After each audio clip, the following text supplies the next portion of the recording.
Are you sitting comfortably? Then we'll begin. 10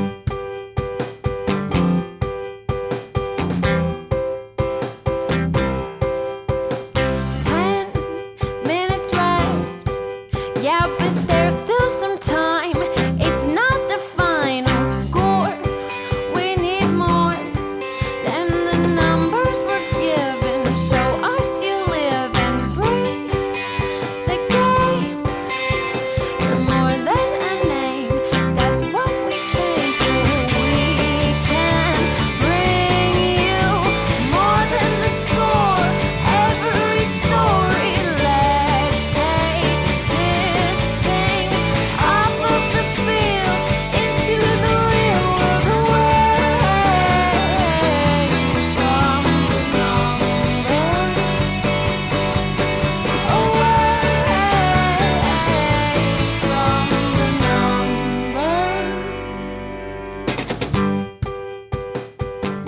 Hey, everybody, and welcome to another episode of the AFTN Soccer Show. There's still time on CITR Radio 101.9 FM. I'm your host, Michael McCall, I'm Steve Pender. I'm Zachary Adam Eisenhower. and I feel we're going to be on fire tonight.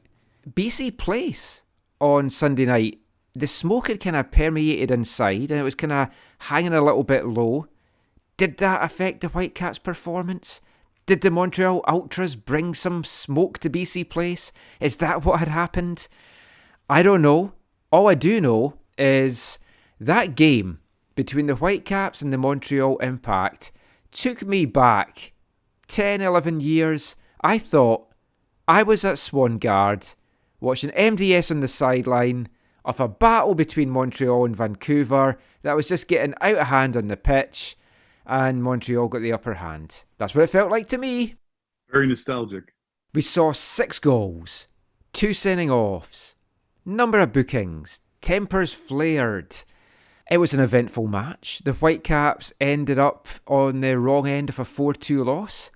The burning question for me, no pun intended with everything that's happening round about here just now, what the hell happened out there? It was, as I put to MDS afterwards, insanity. Just what's your general thoughts on how that match played out? It seemed like a normal game, other than the Whitecaps scoring pretty early, I guess. But that wasn't normal. That too normal either. But it seemed like a normal running game, and then all of a sudden, I think the biggest turning point. I know there'll be other ones still, but that the penalty at the end of the first half, I think for me was a big turning point. Yeah. If they had gone in 1-1, maybe everybody would have been level-headed, but that kind of set to the stage for the second half, because the second half was crazy. Yeah, I agree. The sending off was a big point. Obviously, I think that penalty was another turning point as well, Steve. What did you guys think about the lineup? Because it felt was like unchanged. It felt sort of like the formation in the lineup were there was finally getting some consistency. But yeah, I mean, I think it was the right decision. I don't think you could change it after the shift that lineup put in against TFC, and it was a good performance. I mean, we all came out of that TFC game wondering, had the Whitecaps turned the corner? Was the home field advantage what played? We kind of really knew the answer, but as football fans, we have to have hope, because without hope, there's nothing. So I think we were all hoping that something was going to have changed. My issue with that lineup was that I know they got to win the last game, but they weren't perfect, and they did have holes. So I think they should have made some changes. This is a team that can't be stuck in one position. They don't have the luxury of being that. They have to always be able to identify changes. They just can't say, "Oh, we won last game, let's just keep the same lineup." No, it doesn't work that way. I agree with Steve too, because it wasn't like the starting 11 from that game went out, played a solid 75 plus minutes together, got the result, and collectively earned that result and deserved to start again, in my opinion. Now I know the pro is overall you got the result and this is who started, and you want to help build some confidence and that kind of, and familiarity and chemistry and all that kind of stuff. But it felt a little bit strange to go back to something when there were obviously, like Steve said, it was not anywhere close to being a perfect game from the starting 11. There was just so much that happened out there, and it's going to be hard, genuinely, to do a recap of the game. We'll talk about some of the major incidents. I'm sure we'll miss some of the major incidents, and then in the next part, we'll kind of break down some of the individual playing performances, some of the Whitecaps issues, and then we'll look at some of the other Whitecaps news that's kind of come out this week as well. But if we start off, Montreal, it was going the same way as the TFC game, in that the Whitecaps were giving up a lot of possession. Montreal just seemed to be having fun knocking the ball about. Then it felt like from nowhere, Milinkovic, defence split and pass, set Theo Bair off. Great work by Theo. Cut inside, left his guy behind, put it into the far post. Diop, not really sure what he was doing, but, I mean, well taken goal. And you're thinking, oh, yes, that they are actually building on what we saw against TFC. Yeah, I mean, full credit to Theo for his effort, for his pace, even for his finish. But you can't talk about the goal without talking about how poor it was from Diop. I mean, it looked. The more angles you watch it, the more you're like, why did he not readjust? Why did he maybe not step forward more? And even if you watch the broadcast, Dolan was questioning him on it, which lets you know that it was poor from the keeper. So again, full credit to Theo. Great pass from Milinkovic, but it was a little bit more of Montreal errors than I think it weighed more on Montreal's errors than on the Whitecaps. I don't know about that. I thought the pass from Milinkovic was spot on. That was a great pass, so you can't give him there. And Theo Bair put it in exactly the right spot. So I don't think you could all put it on. And I don't think the most of it, I think it was a fantastic setup and finish and for the Whitecaps. At this point, there's always things you can nitpick. And I'm sure we'll get to some of the Whitecaps nitpicks about the mistakes they made. But no, it was good from Milinkovic. The pass was, I think, the best part, followed by Bair's pace and positioning. I thought his finishing was good. But Steve, you can't talk about that goal without talking about the very poor positioning of the keeper. Well, yeah, but that's But what if Bair's speed or pace or whatever you want to say caused that keeper to get out of position and everything like that? There's a whole bunch of things you can say, but you can't always pin it on the goalkeeper every time. But the lack of effort, just sticking a leg out. That's how I played goalkeeping when I played five-a-side football. It's like I never dive, just stick my leg out. If I reach it, great. If not, I don't think the keeper was expecting the shot to go there. I think he was expecting it to be like right at him or something because the angle. He probably thought he had the angle covered right. Perhaps. I mean, if you're then talking about some of the key turning points in the game, the 13th minute, Milinkovic, he's played in, wide open, takes the shot, Diop, great save. Milinkovic really should have done better with it though, maybe take a touch, run in, do something with it instead of hitting it first time. It's one of those ones, if that had gone in, put the Whitecaps 2-0 up. So Milinkovic had that chance, and then Montreal made the Whitecaps pay. 15th minute, great work by Kyoto. Thought he'd maybe got the goal himself. Just as he hit it, he got the better of Hassal. It crashed off the back post. Many times that would have gone in. Then the ball falls to Montreal's Okwonko. Easy tapping for the lad, and then it's 1-1, and you're starting to think, maybe we haven't turned the corner after all. It was poor defensive play. And when you look at the ball, Piet, we talked about Milinkovic's kind of defence-piercing pass. Milinkovic to Kyoto as well was fantastic. I thought Cornelius had done a lot right up until the final seconds of Kyoto getting the shot off. He was easily kind of pushed out the way and it let Kyoto get the shot off. I know Kyoto was a handful, but I think Cornelius probably could have done better there. Hassal's positioning as well wasn't great because he didn't have his near post covered and it let the ball go between him and the near post to then crash off the back post. Thoughts on that one? Yeah, I agree. The Cornelius had it, but I think also that the what the Montreal had found probably throughout the whole game was that they had they were going down that left side, the Whitecaps left side, their right side a lot, and I think they found something there that they were going to expose, and it pulled the Whitecaps line a little bit to that left side, and that opened up, and that's why they were able to score that first goal because there was so much space left over after that initial shot on that right side. So there's something about that left side, and I think the TFC did that on one of their goals for sure, where they pulled people to the left side, trying to create gaps because they felt, I think they've seen that the midfield doesn't fall back, and I think you mentioned that before, where I think it was even mentioned by Andy Rose, so you might want to correct me on this in the post game, that he felt like people weren't tracking back. And I think the midfielders aren't tracking back, not only not to create space, but also to fill up space in the box. Yeah, it was another time, which we've seen this year and last year, where Ali Adnan is kind of pushed forward and then gets caught out of position. And what actually ends up happening is Cornelius slides over, not fully into like a fullback position, but he slides over to try and take care of Kyoto, and Ali Adnan tucks in to try and kind of recover in the middle. Now, Cornelius, I think, does mostly well. The problem is, I think he thought he did enough to put Kyoto off from doing anything meaningful.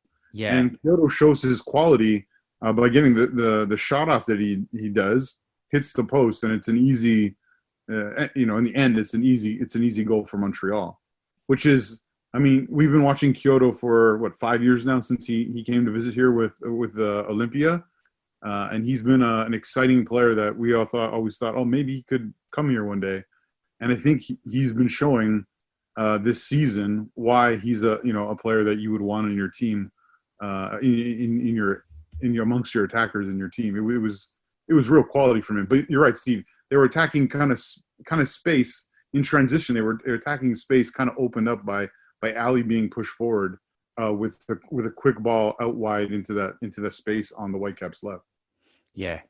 I mean, if we talked about the Milinkovic chance that was saved earlier on as one of the key potential turning points for the game, there was another one in the 24th minute. And we won't delve into all the ins and outs of this just now because they obviously had a part to play in another incident later on in the match. So we'll talk about it all then. But it's the 24th minute. And the move starts off with what was a fantastic play by Michael Baldissimo. Hard tackle, won the ball, brilliant turn by him to get away from a couple of Montreal guys, passed the ball to Cava, who also did a nice little spin and turn, went into the Impact half, and they then played an absolutely shocking attempted through ball for Theo to run onto when Milinkovic was streaking to his left, and that was the ball to get. And I think Cava probably realised at that point that he'd played a bad ball. He was a little bit frustrated. And then he does a ridiculous challenge on Binks. And it's not the challenge that got him booked, it was the after effect. Where he kind of puts his arm around Binks' neck, it gets him a booking, and you're thinking 24 minutes gone, he's on a yellow card, we know he's a little bit hot-headed and a tough tackler. I was worried. I was worried in the game against TFC when he crashed into Osorio. It all worked out that day. Did not work out this week. It was so undisciplined. Like it was so uncalled for. It was so. It was idiocy. Yeah, it was after the play was gone, and there was only one thing. There was only one of two things were going to happen: a yellow card or a red card. Now, I think a yellow card was more than enough, but from Cavallini, it's idiocy. I don't know if it's because he's played in Mexico. I don't know. I haven't watched a lot of Mexican football. Is it more physical there that you get away with these kind of little things and he's expecting to still get away with it? Because obviously he's playing in Uruguay as well, and you can imagine a hell of a lot of stuff like that goes on in Uruguay. Well, I don't know. Do you think Binks has kind of just got under his skin? I think he did big time. I think Binks knows how to get under players' skins, and I think he did a very good job at it. As we'll discuss later on, but in the second incident. And the other possibility is that Lucas is not a huge fan of the Star Wars prequels, and so he's not a big fan of Understandable. Binks. So, Yeah. yeah. I was hoping something would happen with Binks so we'd have a ready-made headline or theme for this episode, but it didn't quite work out the way that I was hoping. Cavallini nearly made amends, though, in the 30th minute when Tybert, of all people, sent in a delicious floating ball to the edge of the box. Cava met it with a header. It was looping. Diop was at full strength, tipped it over. And it was a good game. By this point, both teams were quite open. It was free-flowing football. I was enjoying it. And at that point, by the half-hour mark, I think genuinely you felt it could go either way. The quality wasn't the best, but it was definitely it was catching your eye. It was, you didn't know what was going to happen, but you knew there was more chances and more things to come in the match. 39th minute, Whitecaps got a scare. Ball ends up in the back of the net. 2 unmarked players as the ball comes into the back post. It gets headed home. They were unmarked because they were offside. You'd think that would maybe set some of the defensive alarm bells ringing, but it didn't. It was a warning the Whitecaps didn't heed, and Montreal got the chance to go ahead. Minute before half-time, lovely through ball. Axel comes out, brings down Kyoto, and for me, Kyoto did everything perfect that you would want from a striker there. He takes a slight delay, knowing that Hassel's coming out. Axel brings him down. Clear penalty, no questions about it. And we'll talk about Thomas Hassel's overall play in the next part. But, I mean, it was a clear penalty for me. Should he have done better and got to the ball, got an arm to it at least, tried to knock it away? I don't think he could really have got to it without clattering into Kyoto. And for me, the Honduran did everything right there. This is the thing that I have a pet peeve about goalkeepers, that they essentially don't stay on their feet. Like there was an opportunity for him to just stay on his feet, move laterally sideways, and keep Kyoto basically moving towards the sideline because he wasn't going towards the net at that point. So I think if he just delayed it enough for another defender to get back to take over or something, he could have then backtracked the net. That's something that I don't know what they teach. That's something that like a Reagan Hall would be able to tell us more about what they teach in why they have to dive in there, because it happens so often. And most of the time, it's not necessary for them to do this. Yeah, it was a really nice pass, really nice run from Montreal. Again, Kyoto is in MLS is a game changer, and he proved for the second time in the game. Even kind of fought with Thierry to take the penalty. But yeah, I agree with Steve in the sense that it just seems like it was poor decision making by a young keeper. Just hoping he can get his fingertips to the ball and then not have to worry about what comes after. And Kyoto touches it and he takes him out. Because I guarantee you, if somebody did the research on this, the percentages of it leading to a penalty is probably much higher than the goalkeeper actually doing something with it. Yeah, I just think he was maybe a little bit slow to come out. Defence did hang him out to dry a little bit. Tadeo stepped up, buried the penalty. A little bit of argument, Kyoto wanted to take it, but thankfully it didn't go too bad. It wasn't another Columbus situation. I think Thierry called Kyoto over to the sideline right after that and said something to him. I think there was an image of him going to the bench and looked like one of the coaches was there to talk to him.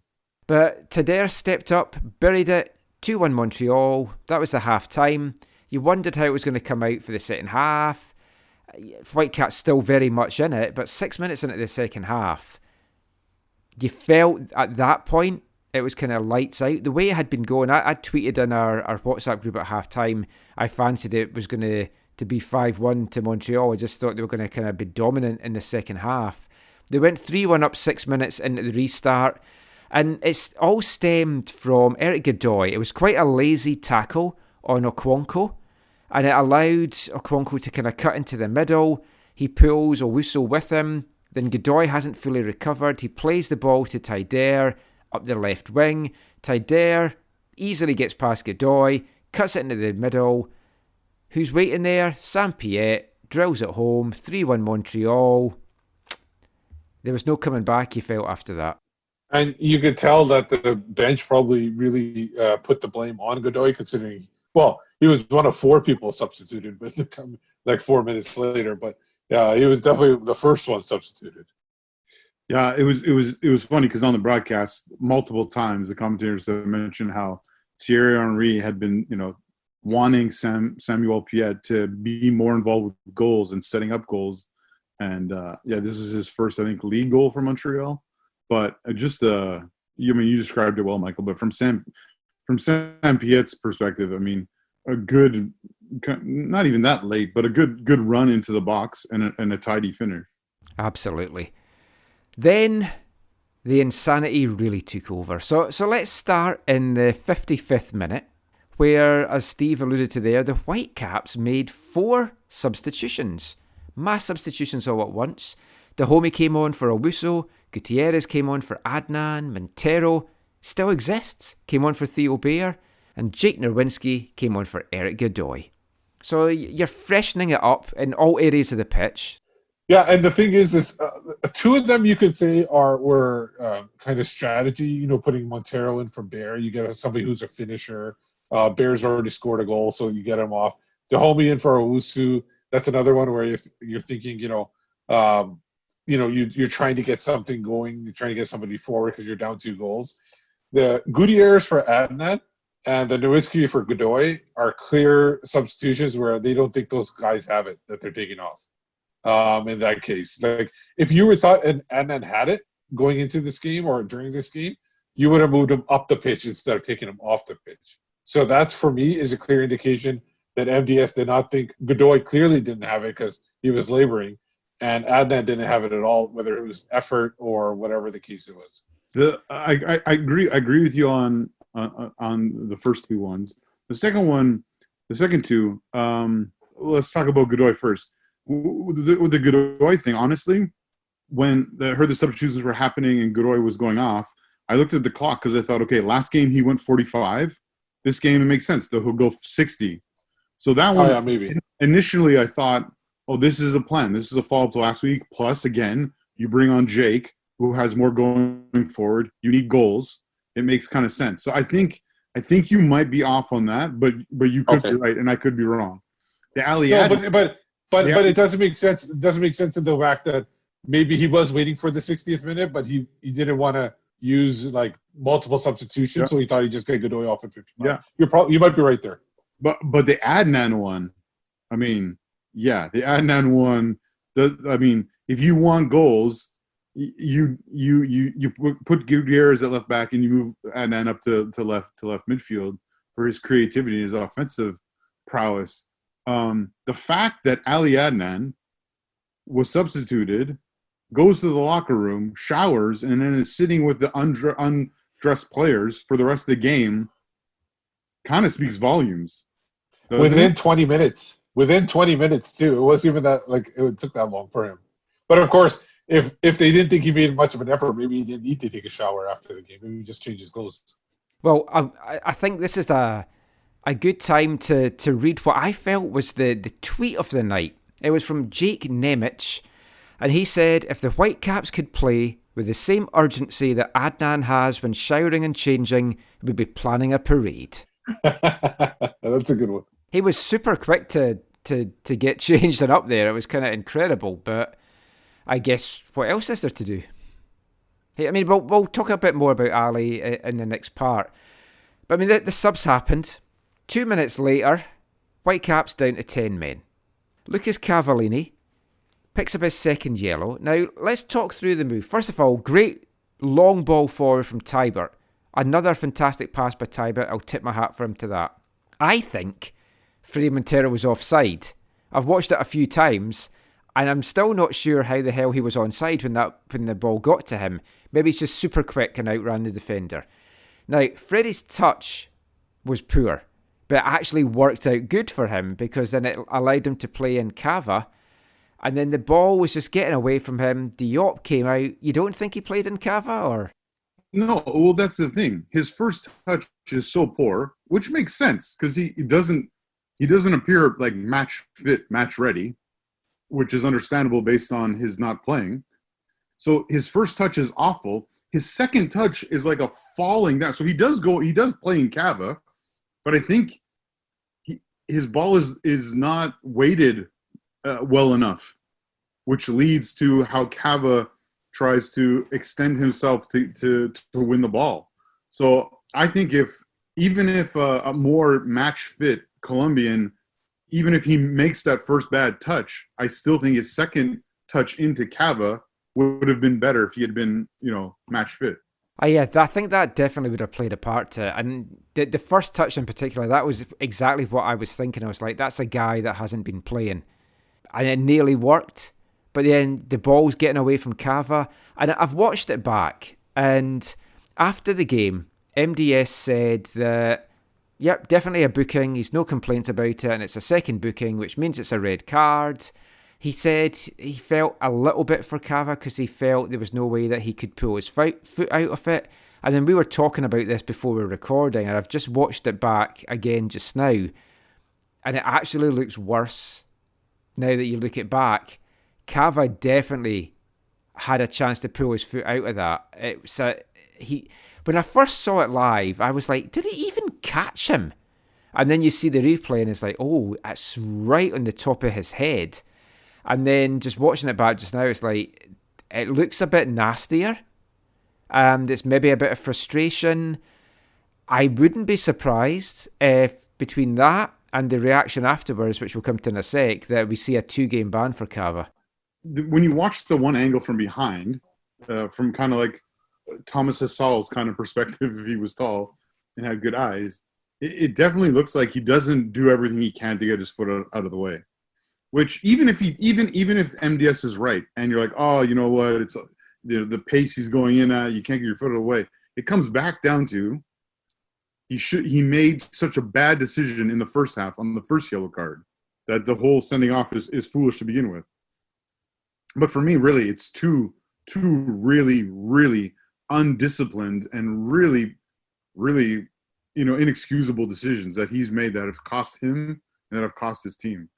My only thing is that, his foot was definitely left in there. But the thing is, if he'd stepped forward, he might actually stepped on his head or cleated him or something like that. That is a possibility. Like, I'm not sure what he could have done with his feet. He was just in a bad spot. And it seems to always happen to the Whitecaps where their players always seem to catch the head of the. Like, I think Gudamani got sent off with a red card. That was a straight red, I think it was. Yeah. A few years ago. So, and there have been others. And while Whitecaps goalkeepers, whenever they get clattered into, it seems like no cards ever come out. Like, I thought Carducci, when that was a clattering, and you could easily say that the player could have avoided that if he wanted to, but he went in for the ball. I can definitely see this being a 2-game ban, whether it's for reckless play, whether it's for the reaction afterwards. I feel it's coming. Let's get to the reaction afterwards, because I think that it even escalates then, right? And This is where you see that Binks has gotten under his skin, because he has a go at Binks. And I think if you watch it back and you read his lips, I think he says, like, in the tunnel, I'm going to punch you. They were both pointing to the tunnel. Yeah, and then I think if you read his looks, he says something like, I'm going to punch you, I could punch you, I'll punch you. That's what it looked. And then the reason why I think you're right, Michael, his ban will be longer is he sort of grabs at his throat. Yeah. And I know there was definitely a grab at the throat for sure. I know it's not during play, but I'm pretty sure he's going to get more than one match ban from MLS. And but then he just lost it. Like, it was like red came over him. Because at first I thought, Binks must really have said something bad to him. But he probably said something bad about Zidane's sister. I think it's the pressure just exploding from Cava's point of view. I'm not trying to excuse it at all, because it's absolutely unacceptable. And when you've got a DP tag, it's meant to carry a bit more seniority in the team and you carry yourself a bit better. MDS said afterwards, and we'll play a bit from MDS in the next part, that no complaints with the sending off, very disappointed with Cava for the reaction afterwards, and he will be speaking to him next week about what's expected and how he has to keep those emotions in check. The one thing is we've only seen him with national team and a little bit this year. we don't know the type of player. Maybe this is the type of player he is in South America, Yeah. where he's hot-headed, he does this kind of stuff. So we're not, we can't even call ourselves experts on him, even though he's a Canadian player, because we've barely seen him. There's the really bad decision, undisciplined decision for the first yellow card. I think the second one is also the same. Then you have the encounter with Binks after the sending off that, to me, is also inexcusable. And then the fourth thing he does, which is just like childish and like it's just embarrassing. He's going over the boards, going into the tunnel, and he knocks the ball off the MLS stand that's there for the. Oh, I never noticed that. Go back and watch. Oh yeah, it. he did. He Jumps over the boards. He sees the ball and he knocks it off like a child. Now I understand he's upset. I understand he's frustrated, but I mean, honestly, I like Lucas Cavallini. I like him. It's embarrassing. And the thing is for me, when I saw it, that whole scenario, it gave me a Blas Perez kind of vibe. Even the earlier yellow card, that kind of gave me the same thing. It's like something he would have done back in his FC Dallas days. Oh, I just saw him knock the ball, yeah. I like how it's young Gutierrez that's having to calm down your DP as well. Jeez. And this is where I wish lip reading could come into it. I'm just watching it back here again. It's like really, really wish I could lip read that. Anyway. He's pointing at me and says, I'll effing punch you. Hey, I'm a Scottish guy. I've wanted to punch English people before. I can, that's okay. So 57 minutes gone. The Whitecaps, 2 goals down. 1 man down. Could they stage a dramatic comeback? Find out in the next part of the AFTN Soccer Show. Spoiler, no. But we'll be back chatting about what happened in the rest of the game and some more Whitecaps stuff after this. Hi, I'm Marc Dos Santos, and you're listening to the AFTN Soccer Show. At 10 o'clock in the morning, we went downstairs to buy some drink. We had intended to watch the football in the afternoon, but we passed it by then, slept right through it. I winked to find the English had won 2-0.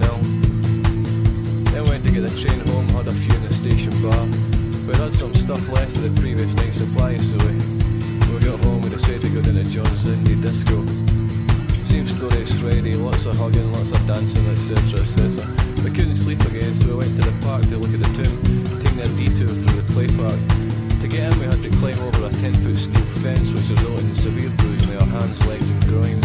But we had a good laugh on the stuff, especially the tube slide, which probably doubles up as a urinal for drunk teens. Then we walked through the woods to look at the tomb. It was a big disappointment, but the mist on the lake was cool. Sunday afternoon we got up to John's with a lot of beer and time to watch The Simpsons. It was a really good episode about love always ended in tragedy, except of course for Marge and Homer. I was quite moved at the end, and to tell you the truth, my eyes were a bit damp. Welcome back to the AFTN Soccer Show on CITR Radio 101.9 FM. And kicking off this part, it's this week's song from this month's Artist of the Month here at AFTN, from Falkirk, Scotland, Arab Strap. As I mentioned in last week's show, they're back with their first single in 15 years. New album coming out in 2021. We played that for you last week. We've gone way back to the start this week. That was their debut single, The First Big Weekend, taken from their 1996 debut album, The Week Never Starts Round Here, released on the iconic Glasgow label Chemical Underground. And that's actually a song I've had penned to feature in Wavelength at some point over the years, and I haven't yet. One year I will. I keep waiting to use it at the start of summer, because the song is about the first big weekend of summer, and the song is basically featured around the Scotland-England match at the 1996 Euros. So it does have a football flavour. And the whole song is fantastic. It was hard to get a really good snippet of it there just to kind of capture the full song, but hope you enjoyed that one. We'll be back with some more Arab Strap next week. So back to talking Whitecaps now, and the Whitecaps, as I mentioned there, 2 goals down, a man down. Could it possibly get any worse?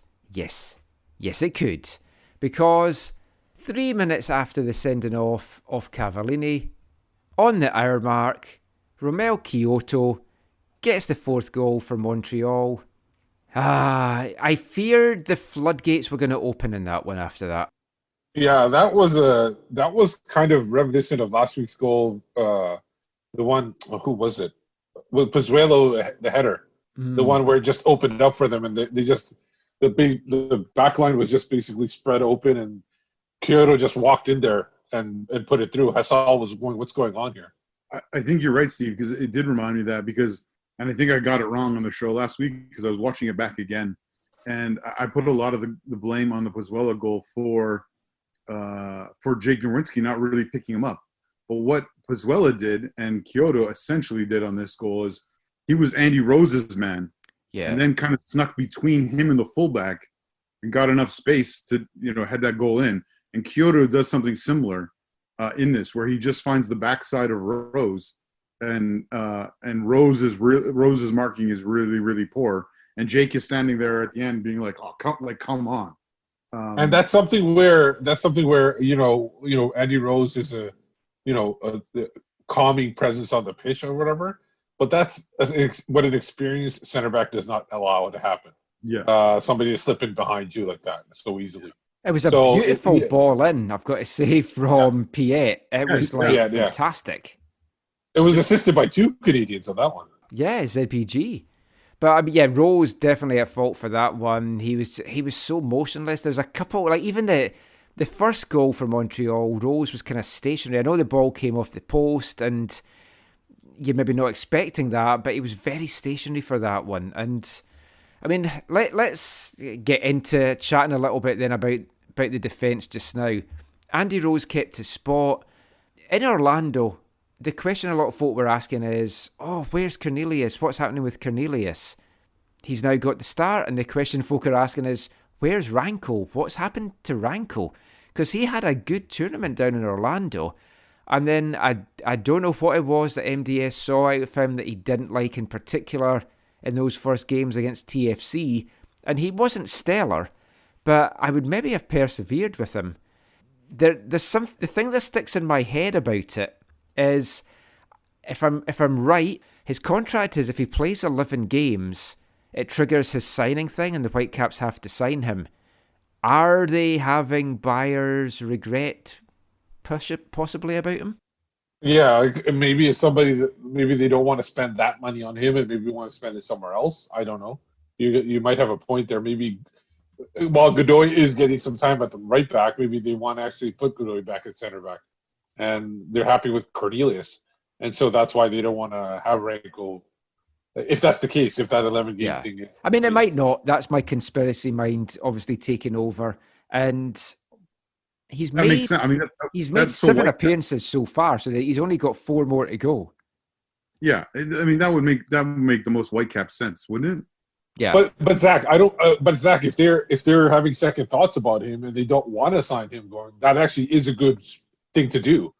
Like that's something they should have done with Brett Shea back a couple of years ago, which would have avoided them getting another year out of him. Right, but here's the thing: is he really like? Who do they have that's better now? Now they might have someone else lined up, which that's hard to believe. But right now, who's better than him other than Godoy? But what I'm saying is, what if this is all speculation. If this is the case, what if they do like what Cornelius showed them? So they feel like he is a starter in MLS, and they know they've already spent the money on Godoy. They know they don't want to play him at right back long term, and so they want to put him back at center back. And then they don't feel like they want to spend the money on Ranko and spend that somewhere else. That's what I'm saying. Yeah, that would be fair, but it still feels weird. Do you remember, Michael? Do we know the price tag they have to pay for Ranko should the thing trigger? Off the top of my head, no. And I mean, I think he's done well, and he wasn't great against TFC, but I don't think he was that bad that you'd necessarily leave him out. But I thought him and Cornelius would be the centre backs going forward, and you'd move Rose back into a midfield role. Maybe we'll see that on Wednesday, though. I mean, defensively, there was a lot that you can point fingers at in this one. Andy Rose said afterwards that part of the issue And it's something I know Steve's talked about, which feels like so much for so many years, and it just never gets better. The midfield. And Rose talked about that you need the players in the midfield and the attack to drop their lines, to stop allowing the space in behind the back four. And, I mean, the defence, some of it was poor, but at the same time, you need the midfield to do so much better. You're right. I mean, you're just talking about that fourth goal, right? Like, it's a simple give and go from Piet to Brogiard that Russell just like for some reason collapses so hard that on the return pass to Piet, he's so wide open and can just play a simple pass into Kyoto. Yeah, I mean that's just one example of how the midfield isn't what it should be. I mean, the bright spot obviously is Baldissimo and the way that he is playing, the way he's carrying himself. The way, I think for me, one of the most exciting things is the way he's been passing the ball. His ability to switch play is really encouraging, but they still don't have someone to be the general of the midfield and like the epicenter of the attack. Yeah, I think it's something that he'll pick up once he gets more experience, and once he gets that, then I think that will be where he is. But he's not there right now, and that's where I agree with you that I think they need to bring somebody in that could be that person, so that he can actually learn from that person to know what they need in every game-to-game kind of situation, and so he could become that player in a year or two. Yeah, I mean, that is definitely, we're needing this kind of midfield general, as you said, in particular. I mean, we've talked about a lot of the negatives of the game. Let's talk about some of the positives of the game from the Whitecaps' point of view, because there were some. And I know Zach's looking confused here. I genuinely am taking some positives from this. And my positives are strange, perhaps, but it's basically the way that this team played after they went 4-1 down and a man down. That we saw the passion that was missing for pretty much the whole game. We saw some fight, we saw some desire, we saw some hunger from players.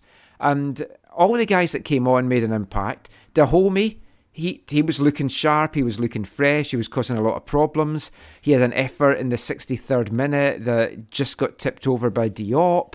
Then he gets clattered in the middle of the field, just past the midway point of the half, that sees Maciel get sent off. And what did you make of that sending off? For me, I think it was a sending off because I think Maciel was reckless and out of control.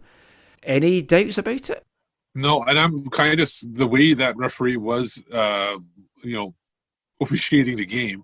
I was surprised he didn't do it right off the bat. Like he was very strict on the calls, and that one he let go. And luckily, VAR was able to pick it out for the Whitecaps because it did give him a chance to come back. But the clear red card, no doubt in my mind on that one, considering the new rules. Yeah, I thought it was a fair sending off.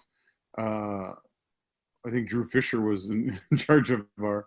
It's always funny. Yeah, that's rare that we get anything from him. Yeah, but I guess, Michael, it's fair to say that they looked like. I mean, it looked like they had some impetus, when they were playing, down a man and then 10v10 to try and get something back in the game. We're talking about defenders there and who should they keep or who should they let go or not with Ranko's situation or whatever. I mean, if they just had like defenders like Camargo scoring goals for them every game. Let's rewind from before the sending off then, because in between Dahomey's shot and Dahomey getting hacked down, the Whitecaps reduced the deficit to 2 in the 66th minute. Rudy Camacho. You get by with a little help from your friends, the Beatles said, and Camacho clearly helping the Whitecaps out there. Lovely ball in though from Gutierrez, who I'll come in a sec just for his overall play. Camacho was unlucky, but it made it 4-2, and you thought, no, surely there's not going to be a comeback with a man down. But then when Maciel had got sent off, you're thinking, you know what? If they get a third one now, it's going to make things interesting. And even before that, the play, it was a nice. You were talking about earlier, a switch play by Baldissimo. to Yes. Milinkovic, and Milinkovic got it out to Gutierrez really quick out there. So on the overlap, so that's exactly what they're looking for, and they got that.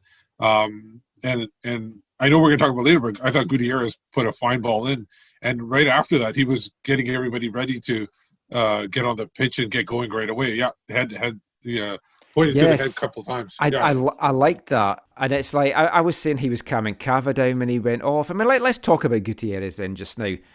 I liked what I saw of him briefly in Orlando. I thought it was good. We talked about it on the show. His link-up play with Adnan. It was nice to have a left back that actually remembers he's a defender and tracks back to try and defend. And I genuinely liked the partnership of Gutierrez and Adnan going up the left wing. We tried it here after the restart against TFC. Did not work very well. Or was it against KC? One of the games anyway didn't work very well. And then it seemed to get dropped. I think it's worth trying it again and pushing Ali forward. But with nothing to lose on Wednesday now, may as well just go and experiment a little bit. And the thing is I don't know why they dropped it so quickly. It showed promise. Let it have its course, even if it fails in a game or two. Keep it going, because you never know when it's going to show some magic again. So I don't know why they drop things so quickly when it fails, and some things they keep for extended periods of time. Like, for example, Andy Rose as center back. Yes. So it's a weird thing that some things they're willing to keep, and some things they like drop leave it, get rid of at the drop of a hat. So yeah. It's worth persevering with Zach, I feel. Yeah, I mean, Gutierrez, if you want to talk about bright spots in the game, I know he obviously didn't get that much time, but he was one of the bright spots, and he is one of the players where you see like potential, you see promise, and he seems like a guy who could be a part of like a solid MLS player for Vancouver. Yeah, he's a guy that looks an exciting prospect for sure, and I think we all know Adnan's going to move on sooner rather than later. So if he was the guy that was brought in to kind of be moulded and shaped to be his replacement, I'm happy with that. I've liked what I've seen from him. He's a young guy. He's hungry. He wants to get back into the Canadian men's national team kind of picture. So for me, I know we don't like picking Whitecaps men of the match after defeats, but he was my man of the match for the Whitecaps tonight, which kind of shows you how bad it was, really, the rest. Although maybe Michael Baldissimo again, because I did think he had a good game. I thought Milinkovic probably gets a shout actually, too. yeah, no, that's fair. While I don't think he had that many, but the few moments he had were good. I want to go back to Ali Adnan for a second there. Speaking of him moving on and everything, were there any flights to Russia tonight or something like that he needed to get ready for, and that's why he had changed so quickly? Maybe he just didn't like the smoky smell in his clothes and he just wanted to change outfit. That I can relate to. Yeah. Just to add to the top players in the game, I think you mentioned the three of the key ones with Gutierrez, Baldissimo, and Milinkovic. I think if you're going to add a fourth, it has to be Theo Bear. Yeah, he had a good outing not as just well. he scored, but I think overall he did. Well, clearly he had nothing to do with that goal. It was all the goalkeeper's fault. No, that's not what I said. That's not what I said. Anyway, I mean, the rest of the game, the Whitecaps, they pressed hard. They had a couple of chances. They genuinely had a couple of chances that could have tied up at 4-4 if they'd put them away, but wasn't to be.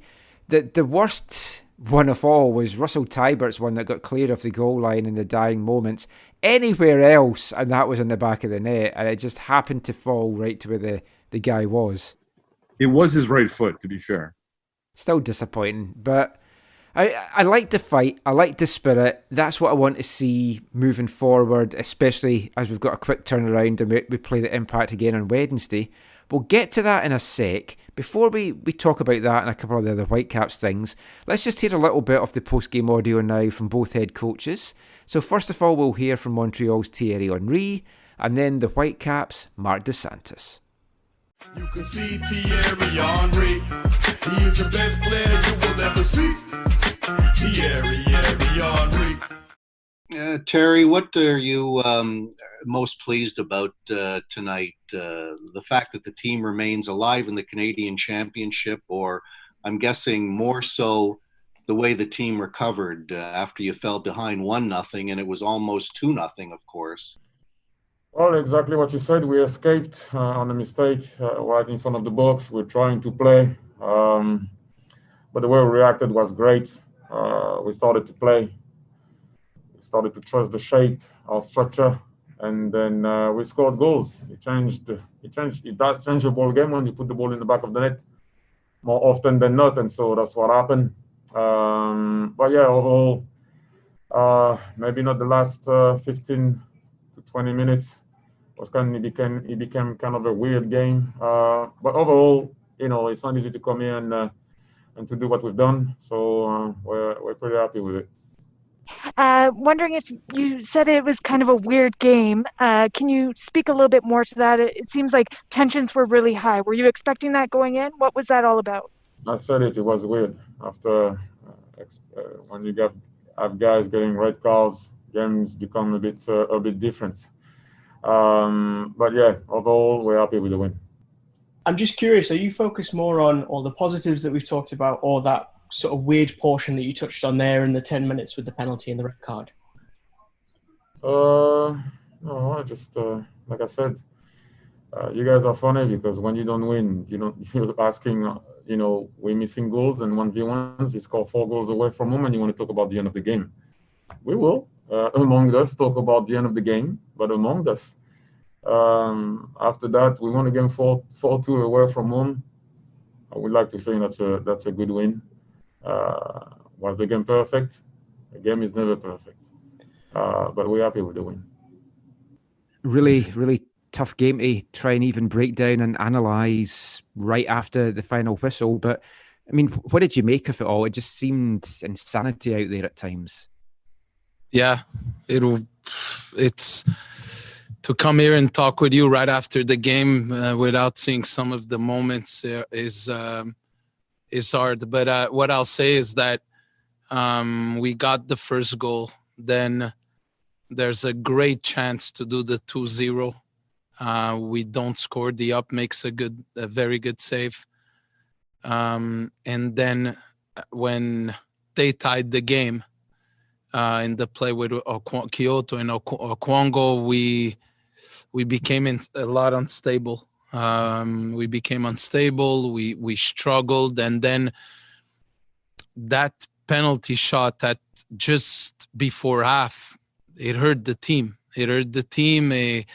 It was tough for us to come back, unfortunately. But then I would say that the positive is the way that the 4 guys came in when the subs were making, when everybody on the bench brought a lot of energy and belief. And then we tried to push. When we pushed and made the 4-2, and then there's a great chance at minute 88 to make the 4-3 and to still have a game on. But unfortunately, overall, Montreal deserved the win today. I was going to ask you about the subs you made, because obviously you make subs, you want to freshen things up, you want to see a response, and you did get that from the guys that you brought on. But why do you think it took the team to have those additions and to go down a man before they kind of showed some of the passion and fight that we maybe saw in the Toronto game just last week?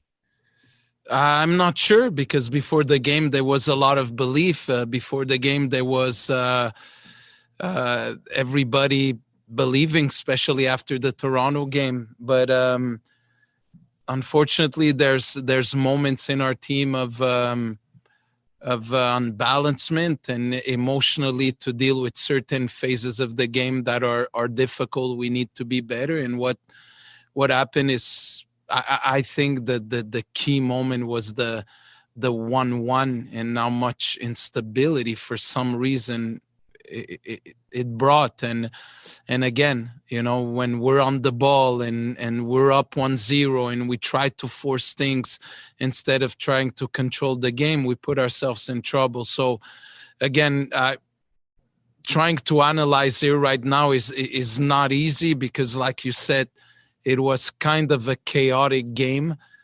So I don't want to say anything stupid that I'll regret. So I'm just being careful with my words. So, Lucas Cavallini, I know you like your players to play with passion, and tonight looked like he was playing, right on the edge. Was that what happened tonight? Was that fire or was that frustration from Lucas? I don't know.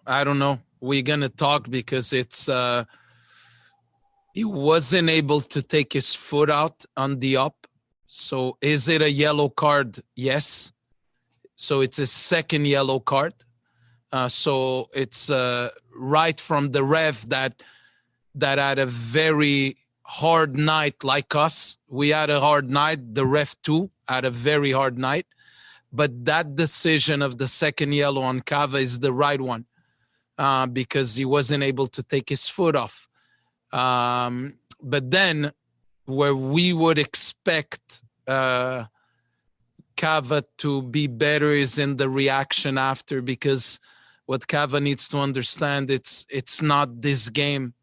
There's the other games. And right now with the action after, we have to see what could happen, unfortunately, because he has to be able to control those moments, because sometimes things don't go your way, and sometimes it's hard nights, and sometimes we need to know how to control our frustrations. And hopefully it's going to be a huge learning process for him. He's the gaffer.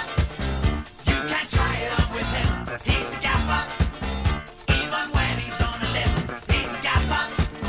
When his back's against the wall, has the answer to it all.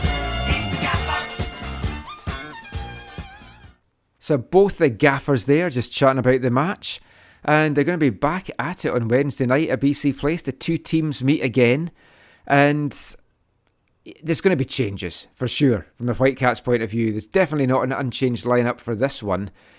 Striker position, definitely. There's a need to fill there. Let's start at the other end, though. Is this the time to give Brian and Meredith a run out? Thomas Hassal, he's had a good run. For me, he made a few mistakes tonight. His positioning was questionable for a couple of ones. He was a lucky lad a couple of times that things didn't go worse for him. Do you give Meredith a run out just to switch things up, get a more experienced head back there maybe? My only concern would be that you would damage his confidence if you did that. And I think there are games in the States where that Meredith will probably get a shout out. I would say go back with Hassal. He's shown more positives than negatives during his run right now. He looked poor tonight, to be honest. Yeah. Oh yeah. But I agree. I would not go with Meredith. What's the point of if they go with Meredith? Then it kind of goes against the ethos they're trying to have of playing young Canadians and actually trying to show that they are going to develop players. Because like you're not nothing meaningful is going to come from this year if they're honest, right? And so why would you not allow him, Hassal, to get as much experience as possible? Yeah, I do understand that. And we've still got the burning question that we'll come to when we have to come to it of once Krippel's back, he's obviously getting his starting role back. So then what do you do with Hassal? Because he's been playing all these games. He needs to continue to develop. So barring sending him out to Europe, which he could do with the European passport connections, he needs to play. So I guess these are the chance to see him. If he has another bad game, though, I feel you have to mix it up and give Meredith a chance in there.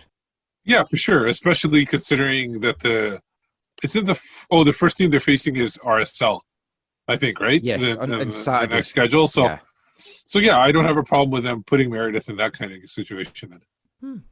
Well, I mean, Zach said there's nothing coming out of this season. We're only 5 points out the playoff positions, guys. Don't be such negative Nellies. That's just 2 wins.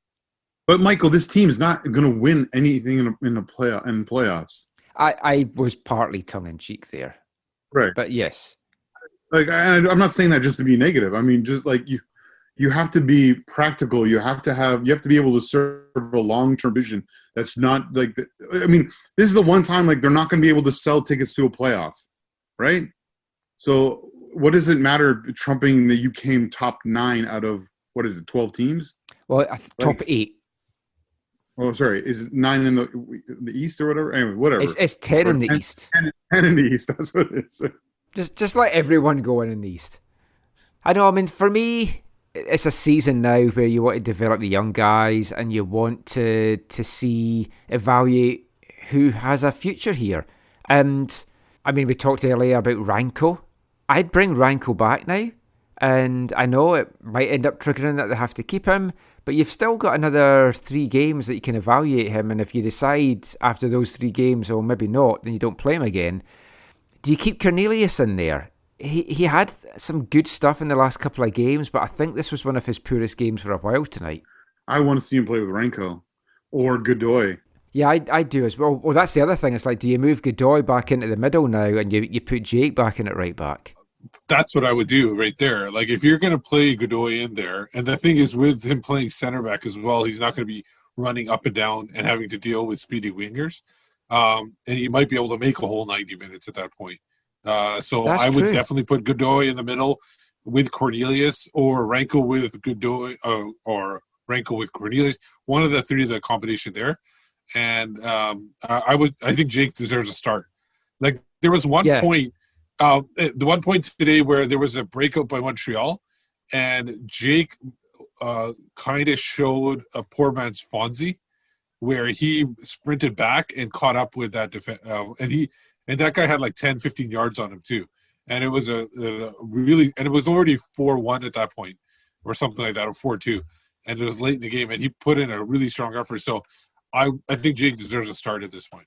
Yeah, he's looked good off the bench the last 2 games. I think he has as well. My back 4 would be Nerwinski, Godoy, Ranko, and Adnan. It's mixing it up quite a bit, but after that tonight, I think you have to mix that defence up a bit. I'm putting Gutierrez at the left side. Oh, are you pushing Adnan forward then, or are you leaving Adnan out? Either or. Further forward on the pitch or further forward out of town, Steve? No. He could be forward up the pitch if he wants to. Especially if he's substituted off, he'll be closer to the dressing room. Yeah, and it will get changed even faster. No, I think I would go with Gutierrez at left back and Adnan in midfield. Yeah, I wouldn't be opposed to that either. Owusu, I think he's struggled the last couple of games. He's not quite lived up to what we hoped he was going to be. Our midfield options, though, are pretty slim, but I would maybe drop him for this one. Tybert, I know he's much maligned, but I think he had a pretty good game tonight, and some of the passes, when just watching it back there, were actually very offensive passes. So maybe go with Baldy, Rose and Tybert in the midfield, or would you keep Owusu in there? Or would you go 4-4-2? Because obviously we've not got Cavallini, so it gives us the option to maybe mix things up and bring the likes of Dahomey, Milinkovic, some wingers in, Adnan, whatever. Yeah, you could go with Milinkovic as a false 10 if you want to. Yeah, and put Tybert and Baldissimo behind him. I would do 4-2-3-1, and I would have Baldy with either Owusu or Rusty as the 2 back. Adnan on the left, and Milinkovic or Dahomey on the right. Ricketts wasn't in the 18. He's injured. He's got an injury. Then Bear. I guess Dahomey on the right, Bear up top, and I guess you got the Jordy Rain came on a sub. Yeah, I'd still keep him on the bench though. I would go Jordy behind Theo and Milinkovic or Dahomey on the right. I think both Milinkovic and Dahomey earned the right to start from their performances tonight. That's the issue. So I mean, if you do go with Adnan on the left, could we see Dahomey maybe leading the line? I mean, we've seen Milinkovic for Hearts led the line for Hearts a couple of times and looked quite good. Yeah, he did do that. For me, Reyna he's not really day to day.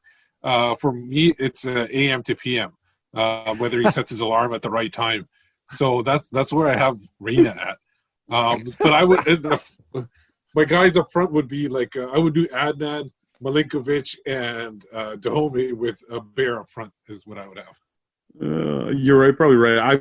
I want Jordy in because I think he's better player than what they have. But yeah, based on the current dynamics, you guys are probably right. I totally forgot that Dahomey can play up front.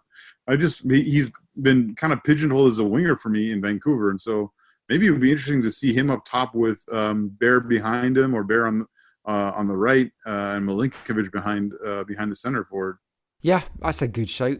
I mean, we'll see what Wednesday brings. As I said, we may do a live YouTube post-game show. We'll see how we can get that going. I want to just round this bit off talking about the game. We're looking at a couple of tweets that we've got in.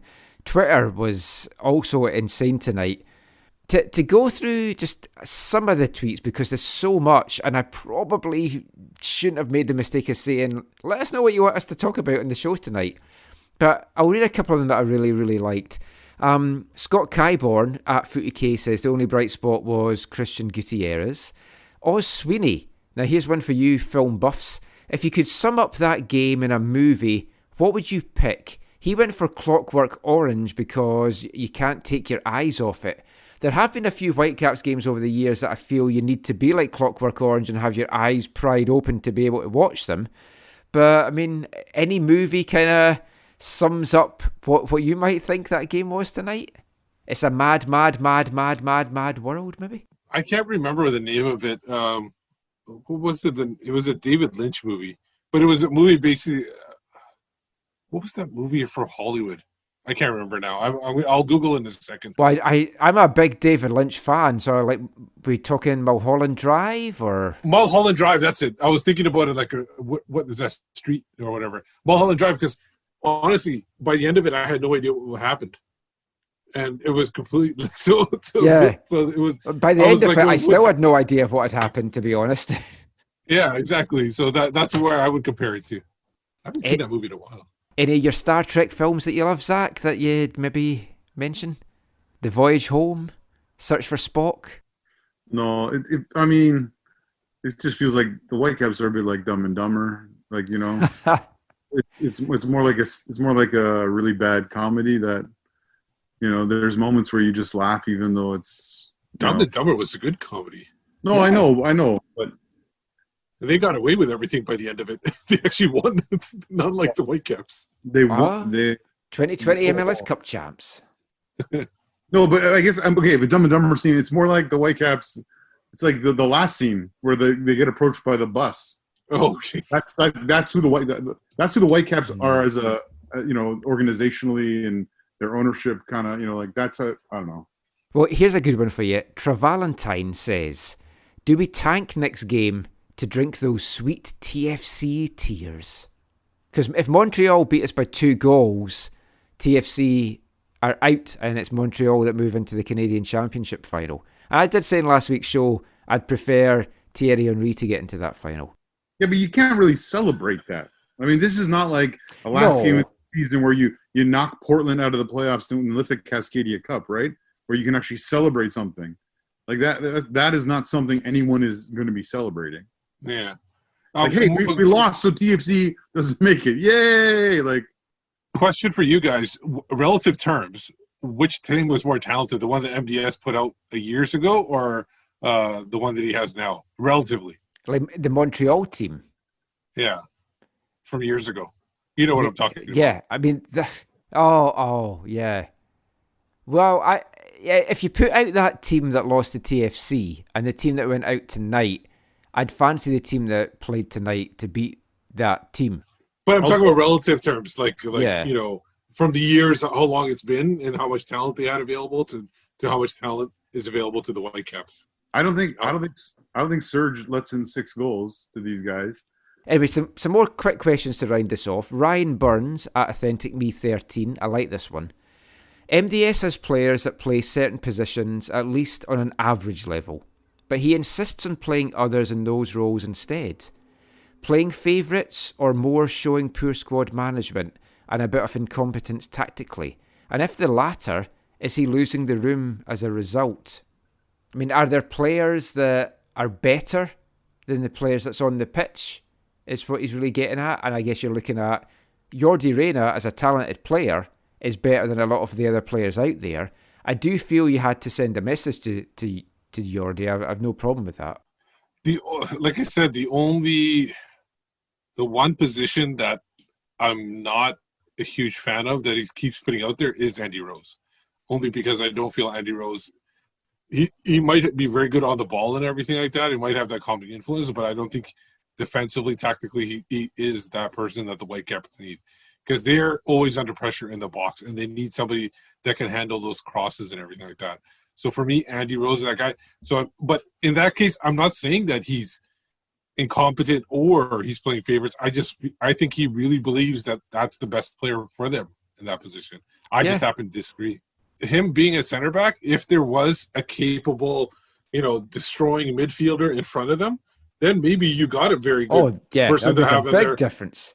The problem is they don't have that, and so Andy Rose is going to be exposed as like the past center backs have been in the last few games this year. We got quite a few messages of folks saying, is MDS's time up and has he lost the room? So, I mean, that seemed to be a general consensus of the night.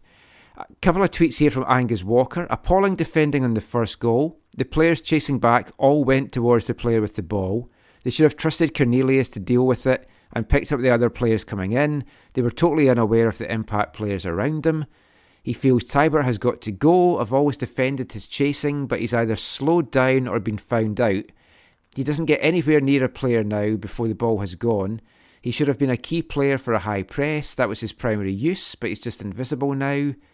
Baldissimo was still awesome though. Man of the match for me. Him and Milinkovic had good games. Dahomey and Nowinski looked more useful when they came on than either Godoy or Owusu. Hard to disagree with any of that. Michael, when you talk about players like who are like should be playing or better or whatever, I think Jordi Reyna and the Colombian are two players that should be, for their talent, should be doing enough in training to prove that they're worth a starting place in the coach. Yeah, Freddie especially, because we know what Freddie can do in this league. We know what he can do with the Whitecaps because we've seen it. And I mean, do you give him the run out with Cava being suspended now? Because if you don't, I think that's very, very telling as to exactly where MDS sees things. But yeah. Last couple of things here, just to round this off. Bruce Russell is concerned about Cava's temper and how costly that might be for the Whitecaps. And I think that is a valid concern. And I think that is something that MDS was kind of hinting at after the game as well. Let's just finish on this. Peter Hicken. He wants our best 11s for the Whitecaps right now. If everyone's available, who do we put out as our best 11? And I think we know Crepeau's the goalkeeper, so we've got that. Without Crepeau, we've covered Hassal's probably the guy that gets the start. I would go, I think, 4-2-3-1, as Zach said. Bikel's close to getting back fit. I wouldn't put him in at right back, though. I would keep Jake at right back. I'd go with Ranko and Godoy in the middle. You'd have to go with Adnan at left back if you're going for the best 11. And then Owusu and Bikel, I'd love to see what they could do as your two number 6s. But the way that Owusu's been playing, I'm quite happy with Baldissimo and Bikel in as the number 6s. And then my leading the line would still be Cava for me. Behind him, despite what I've said about Reyna, I would have Reyna. And then Milinkovic and Dahomey on either flank. I think that is your strongest 11 that you could put out there. Yeah, there's not very much there I could disagree with. The center backs, I would say you could pick and choose 2 out of the 3. I think Cornelius has shown enough that he can be considered as a rotational, but the 2 that you picked are probably fine. I'm trying to pick apart where you're... And the only other thing I would say is that if you're convinced that Adnan is one of your best attacking players, I would put him at left wing because I think Gutierrez at left back is better than Milinkovic is at one of the winger spots. Even though Milinkovic has shown a lot in the last few games, more than I expected. And Zach gives a thumbs up. He agrees. So that is it for talking about Montreal and Vancouver for now. We're going to turn our attentions to more Whitecaps chat in the next 2 parts. And in the next part, we're going to bring you some snippets from our media roundtable that Whitecaps CEO and sporting director Axel Schuster had on Thursday. And then we're going to chat about that and unpack some of the things he said in part 4. So we're going to be back with that after this. Hi, I'm Lucas Cavallini. You're listening to the AFTN Soccer Show.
Welcome back to the AFTN Soccer Show on CITR Radio 101.9 FM.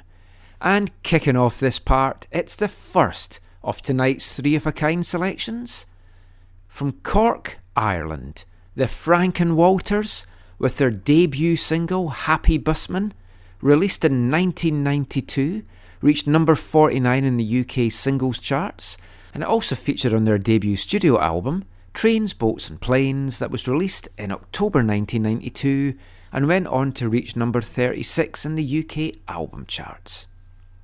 Now, for anyone new to the show, our three-of-a-kind selection is at the start of parts 3, 4 and 5, we're going to play a song, and each song is going to be linked by something.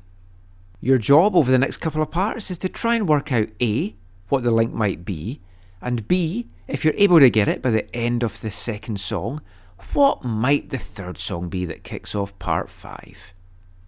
Any ideas of this episode's link from that first song? You'll get another clue at the start of part 4.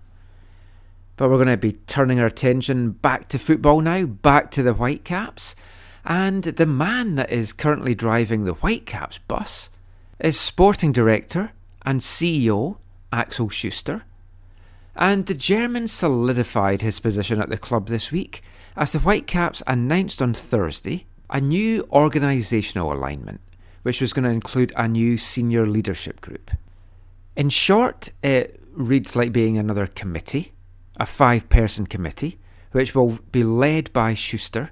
It will also feature COO Rachel Lewis and Head of Media Communications Tom Plastaris. And the club is also going to be adding 2 new senior leaders later on this year, a new Chief Revenue Officer and a Chief Marketing Officer. We're going to chat a little bit about that in the next part.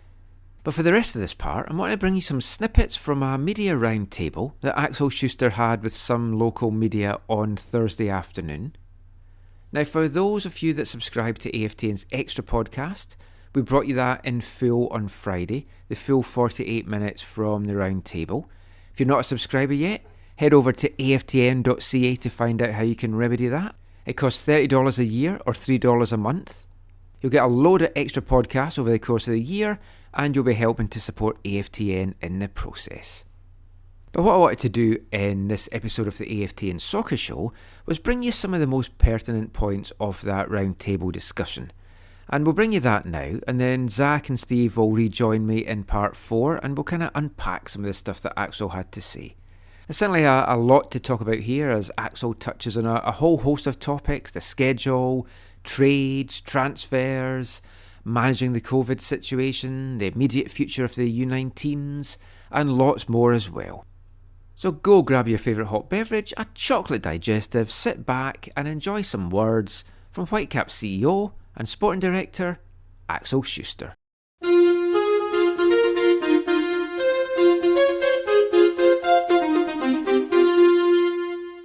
When the sale of Inbom went through, You guys have talked about how it's difficult to replace him because of the coronavirus environment. So my question is, knowing what the sort of situation in the world was, why there might not have been plans in place to acquire someone, around the same time of the sale. So you did have that replacement body in midfield, or was that something that you always wanted just to push until next season? No. If there would be no virus and the world would be normal, I think we would evaluate the situation a little bit different. Now, of course, with the knowledge that if the player is, for example, coming from South America, that it is more likely that he plays only a small number of games and cannot help in a lot of games. And there's an additional piece, and I haven't brought that up before because I was now confronted with that 1-2 times. If you are not now signing a player, and even if the visa process would be easy because maybe he comes from an EU country, or he would come from Korea, then we have the same. We are sharing with the player that the world for us in the next months looks way special.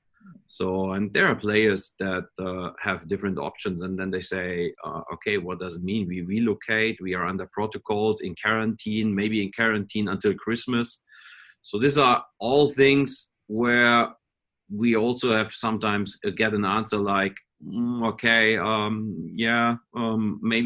we discuss in December for your next season, but to tell my family now I leave tomorrow and I'm in quarantine until Christmas looks not like my most favorite option. So we all have all of that things in our mind, and of course it can be that there is the one option that is the best fit for us and we do it tomorrow. But it can also be that we get a sense that we can get a better player or the better fit in the winter break or in the European winter break and in our seasonal break.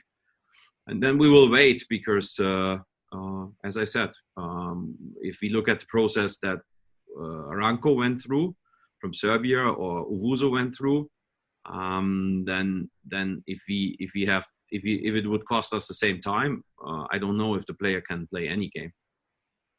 Just kind of following up then on what JJ said, I mean, if that's the situation, surely then looking to bring a player in from within MLS, from within the Canadian Premier League, because then they don't have the quarantine because they're already here, would maybe make a lot more sense. This club, I know you can't speak too much for what's happened in the past, but this seems to be a club that is never able to get the deals done within MLS. It's like every season, coaches have talked about they want to add more MLS experience. We've never been able to get the deals done. But you look around the rest of the league and trades are getting done all over. I mean, is that just a conscious decision that the club aren't looking to do that because it's too expensive? No, I don't see that a player within the league is more expensive than a player outside. So every quality has its price, and of course a trade is a different transfer business. But the point is, and it's exactly one of this, and I will not share any more detail, but we spoke with one player and he said he will not come to Vancouver under the actual situation, that if he leaves his club right now, he is in the quarantine until Christmas. So yeah. So do we want to force a player to come? Because we still can do the trade. I know we could only do the trade and the player has to do it. But do you think that is the right player that can help us if he already said to us, I will not come because I'm away from my family? And you have to know that beside of 2 other clubs, all other clubs are living a normal life. All the players in the other clubs have a total normal life. They go home, they are together with their families, they have no issues with travel, coming back, quarantines, all of that. So this is things that we are dealing with this right now. So I will never force a player that says no, because I don't believe that he will help us and will have the right mindset. And it's not right if we would sign a player here in Canada that there's no quarantine. So first of all, there's always a 14 days quarantine, MLS quarantine, 10 days, because he has to come under our testing protocol. But it is not about only signing a player. So it is not only about finding another player. We have enough players. The player that we sign also have to help us now and in long term. So I don't see us in a rush because we have not 10 injuries and cannot even play and have not enough players. We still have enough players. Our players still have space to improve and to do better. We made a first step in the last game. So we made the first step, and still we saw a lot of space for us to grow and to develop and to do better. And it is about that. And then yes, if there is this one right player where we say, okay, if he would be here, he can help us as soon as he is out of this integration quarantine, and then he is also a good fit for the next season. Yeah, okay, we do that. And of course, the price has also to be right, because there are also some more parties, because not every club wants to transfer a player. That's also a point. And we are open to pay a fair price. We are open to pay good money. So it's not about spending not big, but as I always said, that we are having a little bit an issue right now should not be an advantage of another club that we overspend at some point. I guess so much of this, I guess, is hypothetical then, because we don't know what's happening with the schedule, whether you will be relocating, whether there'll be any more games in Vancouver. But if all the games were to be played in the US, surely if someone's already in the US, there wouldn't be any quarantine issues in that case. Yeah, first of all, there are quarantine issues because every player has to go through a 2 weeks quarantine to join the team.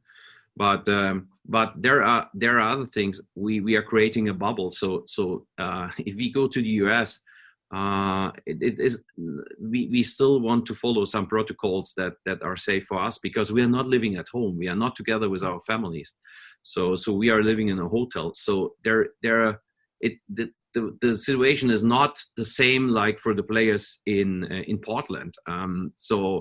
And there are a lot of restrictions. And by today, we don't know, because you're right. A lot of things are in the air, and it's hypothetical, because you all know that our absolute most favorite solution is to find a solution with the federals that we can go in and out for every game. That would allow us to stay here in Vancouver. So with all of that in the air, if the world will change and the situation is different, I will not say we are not going for a trade or we are not doing that. And maybe the world changed also with the player we were already speaking with. But by today, we don't know, and the players don't know, and players want to know.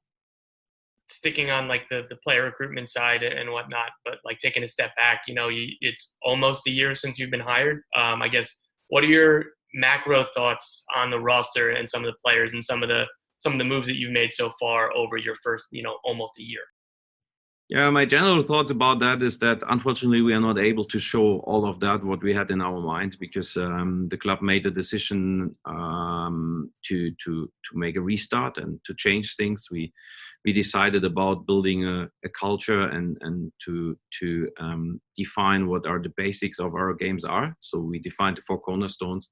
We also decided to become more a development club, to focus not only but also on young players, and that's what we did. We have the youngest team in the league. We had it from the first moment on, and in the same time we are rebuilding and wanted to change our approach and to build a culture of game. And if you do that, and you then have a period of time from middle of March until beginning of September, where you never have a period where you can train for 8 days in a row, this is very complicated, because you cannot develop players and you cannot develop a style of game if you are sitting in your condo in front of a screen. So this was for sure not ideal for us. It's not an excuse for losses. We could play every single game that we have not won, and even some of the games we won, like last Saturday, we could do better, and we are on that, and we will always try to improve our players and our game. But it is tough for me to make a consideration evaluation of this year, because we were very limited with our tools to do that what we had in our mind. But I think with the open DP spot and the possibility to sign also 3 young DPs next January, and the open DP spot to sign whenever we want, and in the same time still having some additional cap money. I think we have some good ideas where and how we can improve, and where we need some additional tools for our game. And as I said, we want also always go from year to year, and after a year we want to sit down and think if we made a step forward and if we did the right step. And if we do that at the end of the year, we have to keep in our mind that this was a very tricky and difficult year, especially for a club like us. But in general, there's somebody in the waiting room. Especially. Oh no, I lost my line. But I think in general we did some steps, and I think we see also some positives in that, and especially with some of the Canadian kids we are playing. I just wanted to ask, kind of following on actually really nicely from what you just said, the identity of the team.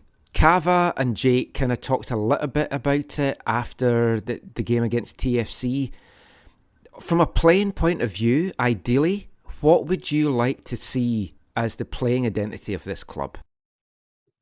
Yeah, our identity should be that we are brave in our approach against the ball, that we try to be on the feet of the opponent and to defend high.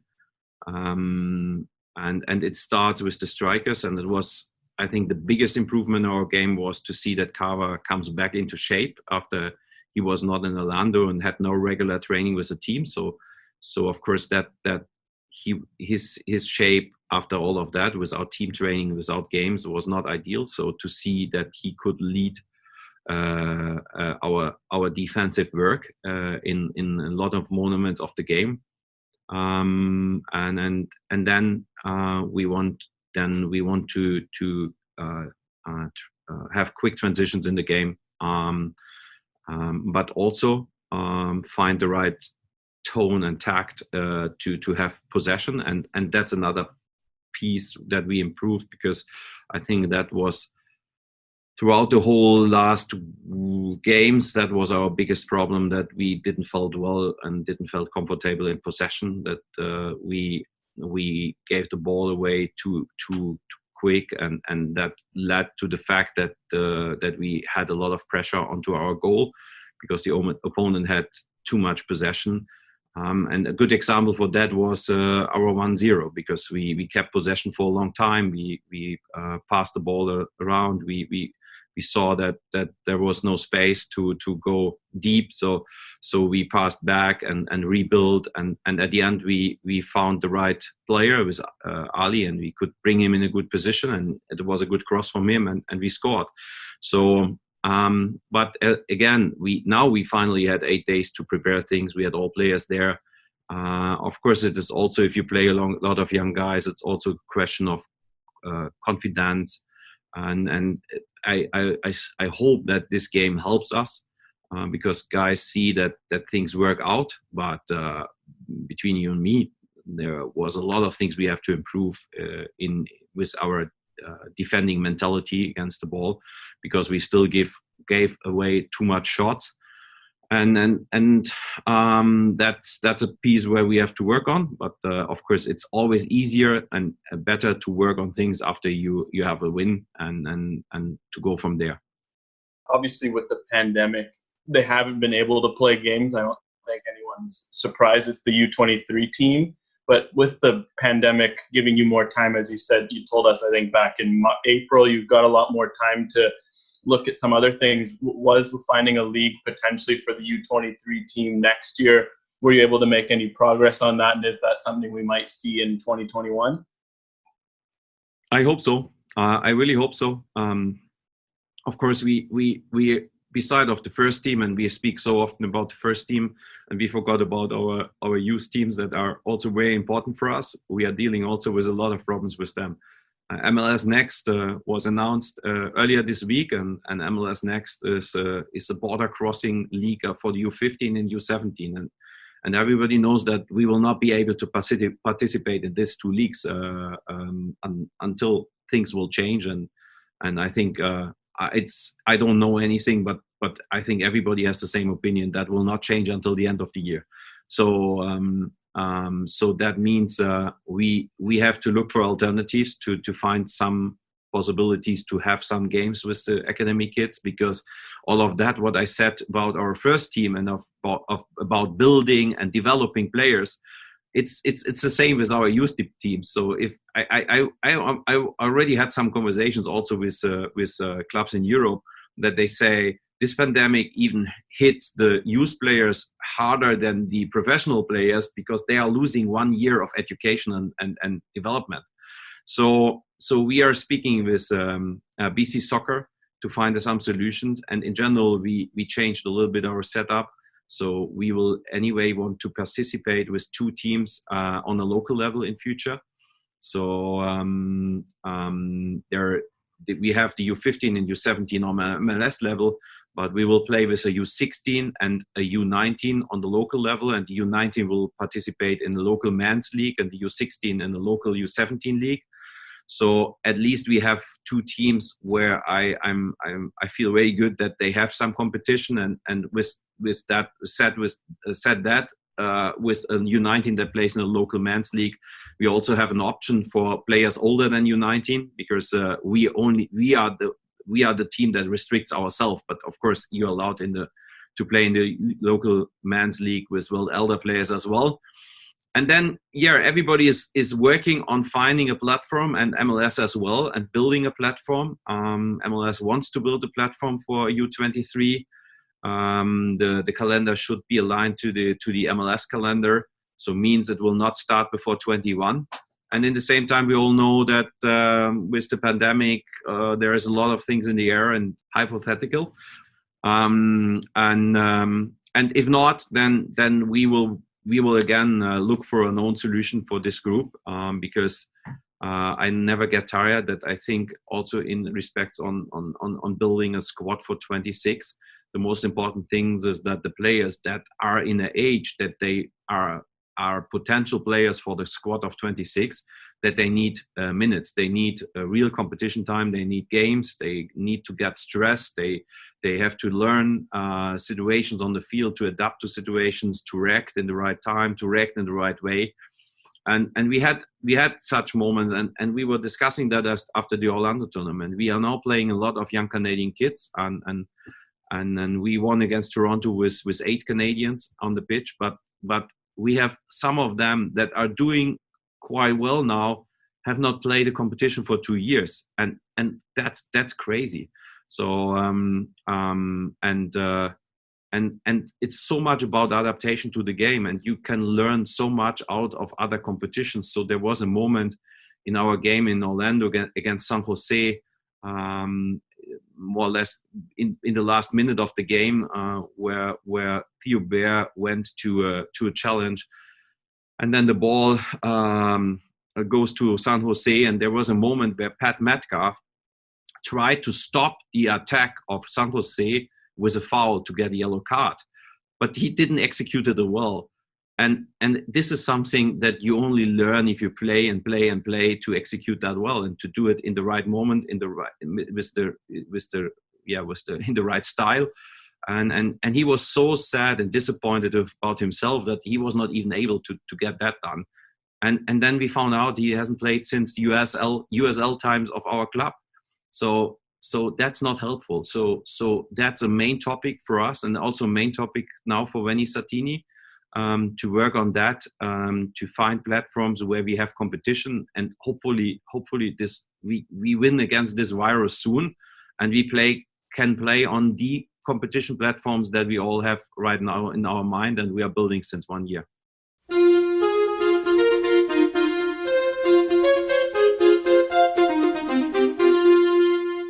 Axel Schuster there, covering a whole host of topics and a lot to unpack there.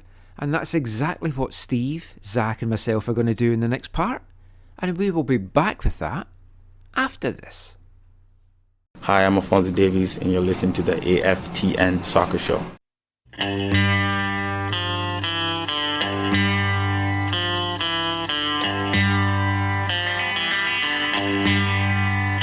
Take the last train to Pottsville and I'll meet you at the station.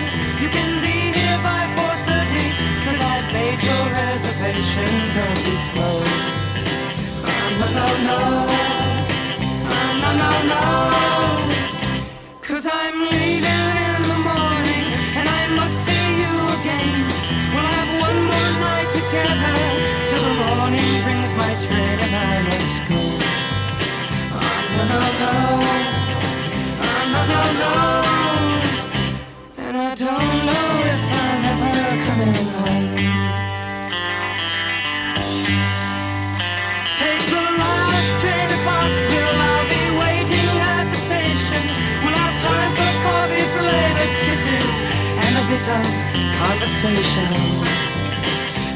No.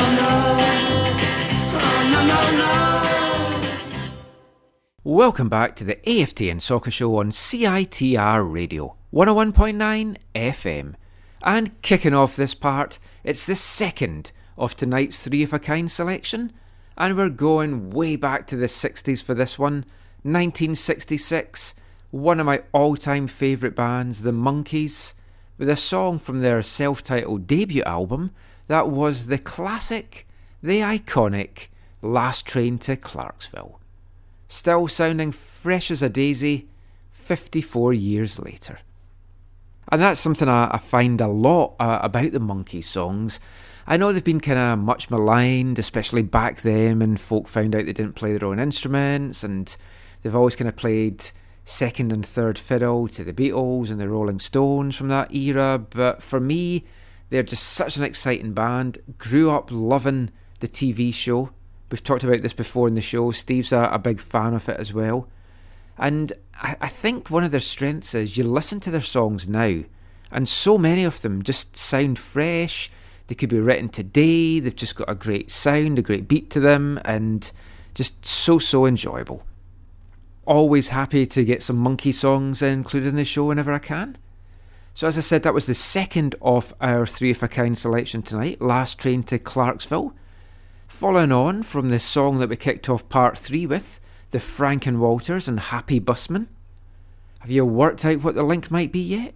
If you have, what do you think we might be kicking off part 5 with? Find out soon. But for now, we're going to get back to talking Whitecaps, and we're going to unpack a little bit of what Axel Schuster was talking about in the last part there in his media roundtable on Thursday, and also to cover the news of the organisational restructurement that the Whitecaps announced the same day inside their front office. So I'm sure you've got quite a lot to say in this, Zach, especially around the reorganisation. So let's kick off this part with your thoughts on that. Can I read something from a Facebook post of a fellow Scotsman? So David Smith said this in the Whitecaps fan discussion on Facebook about some of the stuff that's going on, both on the field and off the field, which I think is we can discuss or add to this discussion. He says this: we have no preferred formation, we have no continuity in starting 11, we have no discipline, we have players that just go and get changed after being substituted. We have almost no investment after selling a miracle player in Davies. We have horrifically bad turf. We have unaccountable ownership. We have endless social justice campaigns, but no acknowledgement of genuine issues in the club's past. We have no legitimate DP quality players. We have no plans for a proper stadium. We have a completely disenfranchised supporter base. Basically, we have a lot of problems and not too much hope. I think, unfortunately, we'll be sold and moved to another city, most likely in the States, within 5 years. Something will rise out of the ashes in the CPL. It's just sad. I think that this announcement this week the timing of this. Let's talk about the timing before we talk about the content. The timing of it is simple. The Whitecaps are part of a marketing soccer league, and this is simply a marketing move. Yeah, Steve just put up a picture. Yeah, it's rearranging the deck chairs on the Titanic, as many people have posted about. But no, this is all about, the timing is all about marketing, because September 14th or 15th or 16th, one of those dates, is the date of season ticket renewals, or the opt-out date for the few people or the droves of people who still have season tickets to decide if they're going to keep them for next year. And so that's what this is. It's to make it look like they're actually doing some stuff and engaging. Zach, I'm sorry. I have to stop you there. Did you not read the release? This is about the fans. And what screams more about fans than a new chief revenue officer and a new chief marketing officer? That's got fans written all over it. Yeah, exactly. I mean, yeah. And again, that's where the whole, people don't want to hear about new people coming in unless the people who are perceived to be the problem are moving out. And Bob Lenarduzzi still has a job with the Vancouver Whitecaps. So you know that the other people who are at the heart of why things are the way they are and how they function, they're not moving on either, because they're, allegedly related to people higher up, and they've been serving so long at the club that they're never going to be replaced. When I got the email with the press release and I was reading through it, and it said, it's reorganizing, there's going to be new faces, and I was like, oh. And I genuinely expected it to announce that certain people were moving on. But no, we're just kind of consolidating it, and now we're having a committee under the committee. Is that how it is? Axel's spearheading it, and then you've got Rachel Lewis, Tom Plastaris from the media side. You've got the two new faces that's coming in, but they're going to be people with a proven track record. So there's that. But I mean, that message that you just read from Facebook, it's so true, first of all, but it's so damning. And when you hear it put like that, someone messaged me tonight and said, next time you speak to Axel, can you ask him, what are you doing as a club to woo back all these people that have cancelled their season ticket holders? Because they're not seeing anything that is making anyone want to change their mind. Well, previously, now Axel might have changed this, or Panis might have changed this, or whatever. Previously, Michael, literally their approach, what they've said to supporters in meeting, what they've said to individuals in the past is both definitely implicitly, and occasionally explicitly, is everyone is replaceable, right? Which is absolutely asinine when you're an organization and a significant part of your success is tied into how you engage with people, how positive you make people feel about engaging with who you are and what you do. But that has been their approach. They do not care. They have not cared about the people who leave. They think that they basically say, if we win, people will come. To be fair, though, I think that is accurate. That is true, though. I agree with that. The people will come back. Totally. Not the supporters that have left, but definitely the casual fans will come back. And that's where it's a two-pronged thing. You'll get people, but you won't get people who are invested the same way some of the longtime supporters who have disengaged will be. You can't replace those people immediately. No, but I'm not trying to stick up for the club here at all. But if I want to be totally honest about this, they're right with that approach. And let's be honest, if you look at this from a business perspective, as long as you've got that seat filled, if you have it filled by somebody that doesn't care as passionate and isn't going to be as giant pain in the ass to them as the hardcore are, that's a win-win for them. Yeah, but that's not the way to That's not the way to look at it, Michael. When you, I mean, I understand the perspective. Don't get me wrong. I'm not saying I agree with it, but that is it's a valid point. when you have a good relationship with your supporters and you're all pulling in the same direction, your supporters, these are people who do so much for free for you, right? That help you, right? I mean, the Whitecaps centered their whole marketing campaign around these people who did all kinds of crazy things for free for them that helped them then sell what they were selling, right?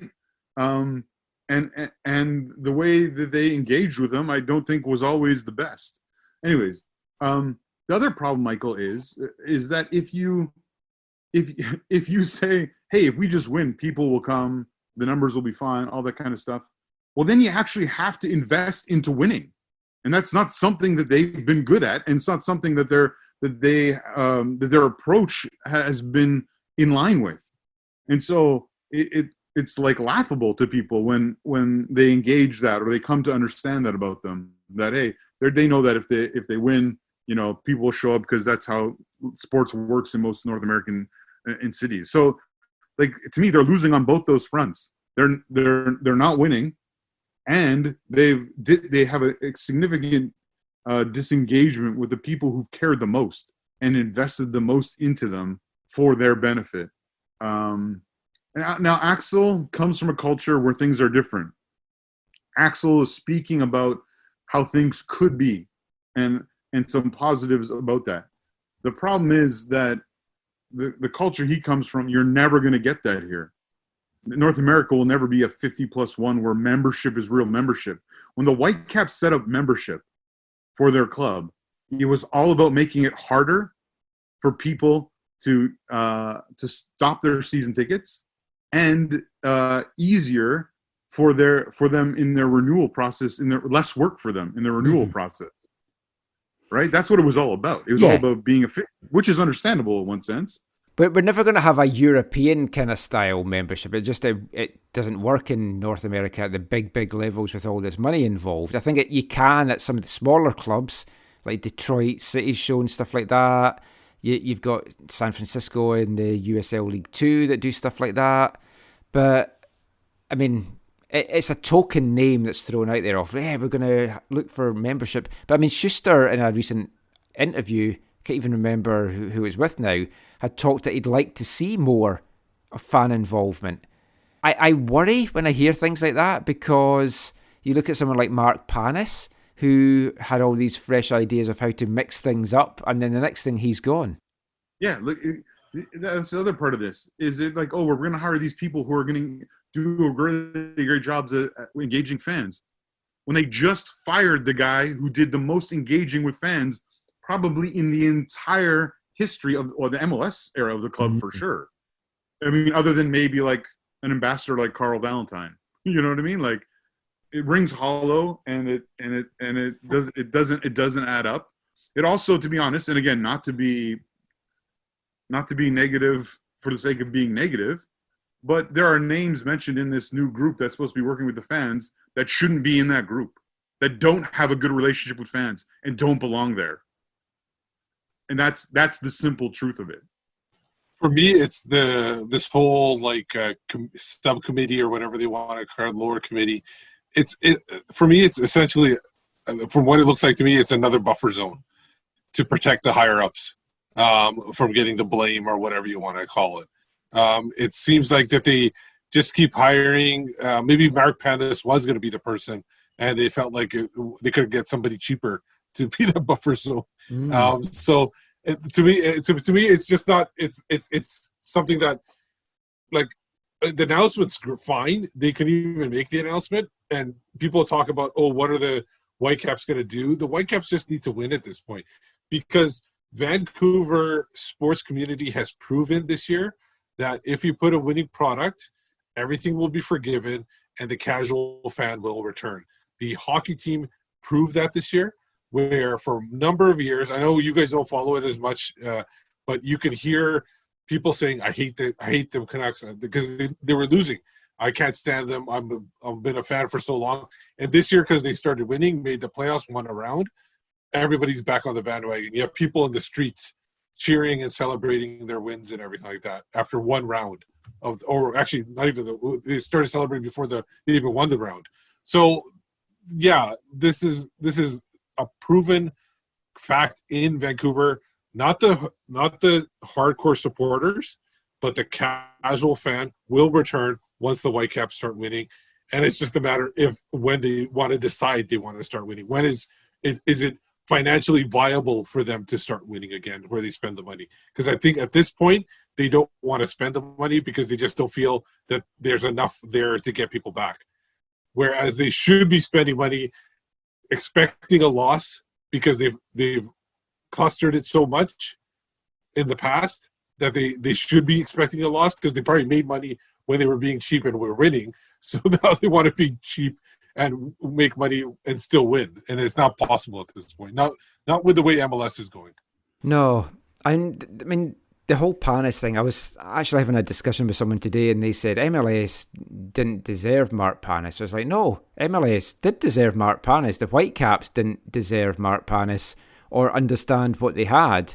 And it's hard to see how you get rid of someone like that and then you bring in 2 new positions and you're going to say, well, we're just kind of streamlining it, taking some of the pressure off Axel or whatever. But I mean, if you think about some of the things that Axel said in what we played there, there's the whole thing about bringing players in, and a winning team on the pitch will get bums in seats. There's no doubt in my mind about that. Despite everything that's happened before, you put a winning team on the pitch, you'll get bums in seats. They don't seem to be trying to get a winning team on the pitch by spending money. They don't look like they're going to be doing it this window. Axel's talking about, well, there's all the quarantine and then players might be away from their families till Christmas. And what he meant by that, it came out wrong, but he didn't mean they're going to be quarantined to Christmas. It could be if the Whitecaps win the MLS Cup, they're going to be in it until December. I think that's a bit of a stretch, but that was what he was meaning. But you talk about quarantine, all these other teams can get quarantines done. TFC are talking about bringing a guy over from the UK, and he's already quarantining just now because they're thinking ahead. And they have a chance to be there till December. Yes. The other thing, the one thing about them not bringing anybody in, we were questioning before about MDS, will you make it to I think previous weeks we've mentioned it before too. I think that the only way MDS leaves right now is if it's a mutual agreement that he leaves. I don't think they'll fire him because right now they have a built-in excuse for their losses with COVID. Yeah. That's their excuse this year. They can use MDS next year. And then the year after that, they can use the other committee. So they're lining up their excuses for years to come right now. At this How point. is COVID an excuse for losses? It's not. I'm just saying that they will use it. No, but they can say, well, we couldn't take our full team to Orlando, so we lost out on some points there. We can't play any games in Canada in the second phase, probably, which we'll come to in a sec. Yeah, can't train properly. There was disruption of training. In a lot of cases, that is very valid. Other teams, you look, and we can really only base this on the Canadian teams just now. Toronto and Montreal seem to be doing pretty well with all the same things that Vancouver have had thrown at them with regards to quarantine, bringing players in, all this kind of stuff. And we'll talk about the schedule very soon that's coming up for this next phase. If the question that I asked Axel, which I think is very valid, every other team seems to manage to get trades done within MLS. We can't do it. And Axel spoke about one player who simply didn't want to come to Vancouver. There's going to be loads of players around the league that don't want to come to Vancouver, either because of possible quarantine issues with family stuff, but also because of the reputation that Vancouver has throughout the league with players that have moved on, and the fact that it's not a winning team on the pitch. Who wants to come to that just now? I think it's more valid that the reputation is the more reason that they don't want to come to Vancouver and stuff. Because the thing is, everybody knows that once this next game is over, that they're going to be heading down to America to play most of their games at that point. A couple of things. I forgot about the players not going down for the Orlando tournament. So for I guess the Orlando tournament, that makes sense. Still, COVID's not an excuse for me. It also not an excuse is it's inexcusable what they do with. I mean, I'm happy for Baldissimo. Don't get me wrong, but from like an overall club approach and execution and stuff, you can't get like you can't get rid of Inbom Wong, which feels like that was the plan. We're going to keep him while he's a young DP. Then we'll make money on him. If he does well, we'll make a lot of money. If he doesn't do well, they'll do what they did now. They make a little bit of money on him. It's totally inexcusable that they have not brought in a player of a similar caliber, quality, or have anyone lined up by the looks of it either. Yeah, it doesn't even have to be it doesn't even have to be the same quality. Just another body in the midfield where there's just a warm body attacking. So, yeah. I don't know if it's in the part you just played or not, Michael. Axel was just like, "Oh no, we have enough players. It's not like we can't field the team and blah blah blah blah blah." I was like, "Come on, dude! Like, the question is, why are you not replacing quality with quality? Like that is the real heart of this. That's why people are not like unimpressed. And you can't play the difficulty of the situation with COVID card either when other teams are getting it done. Exactly. Yeah. And the thing is you're talking about the we have enough players. I am 100%. I'm willing to put a lot of money on it that Baldissimo was not in their plans as a starter when they came back and everything like that. Yes. And they were forced to put him in there. Luckily for them, he's actually shown something, which we all expected him to do, like eventually, whether it was this year or next year, that he's shown something that shows that he can be a starter. But they had no intention of him wanting him to be a starter. If Bikel had got over his injury sooner, Baldissimo probably would not be starting because Bikel would have been playing in the middle. Yeah. So one of the other things, of course, that Axel was talking about was the turf aspect of it. Yeah, I mean, there's a couple things about turf. Number one, I think in previous week's show we were talking about how players from the Whitecaps have told supporters in the past they would be fined if they spoke publicly negatively about the turf. I might have insinuated or I might have come across that I was talking about that they had been fined.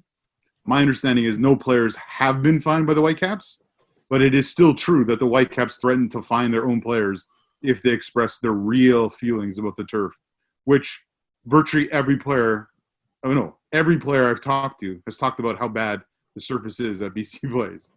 The other thing about it is Axel's discussion on it is like, it's not a big deal for bringing in players. Obviously, they'd rather play on grass, blah, blah, blah. But then in the same breath, it's like, it's an advantage for us because we are used to it and other people are not, which lets you know that it's not good. No, like it's not a helpful thing. It's not a good thing for this club. In that long list of things that I read there from David Smith earlier, right? Not having your own stadium with grass is an issue for the Whitecaps. Is it their number one issue? No. Is it an issue? Yeah. It still feels like they should have went into MLS saying, this is our stadium for now. We do have a plan. We do have a long-term desire. Whereas what happened when they went to MLS, they said, now we're not going to talk about this anymore. There's no plan. There's no future. It's BC Place only, which feels in line with who they are, but it does not feel in line with a football club that cares about getting better and being the best they can be. Last thing about some organisational changes in this week. Craig Dalrymple's moved on. Vanni Sartini has taken on the new role of Director of Methodology. Does that cement MDS's position for next season or weaken it? Because he's lost his assistant, but it's one of his guys that's now the link between the academy and the first team. I mean, we don't know the ins and outs of the contract, right? Is it just he's essentially reassigned and the length of his contract is the same, which you would presume is the same as MDS's? So, well, they said they're going to appoint a new first team coach. Yeah, I'm surprised. I mean, we talked about it before, maybe off the record, but I'm a little surprised Craig Dalrymple lasted as long as he did. Well, from what I've heard from people that he wanted to leave earlier.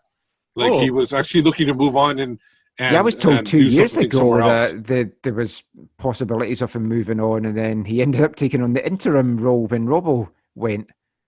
Yeah, and then he just stayed on for a little bit longer. But I think he wanted to do something because he did that French certificate in France or something for coaching or development. And so we wanted to, so he wanted to put that into effect somewhere else. Yeah, Michael, it wasn't mentioned in the press conference, but do you know if Danny Lenarduzzi's role with the youth setup has changed at all or been augmented by this? As far as I know, it's still the same.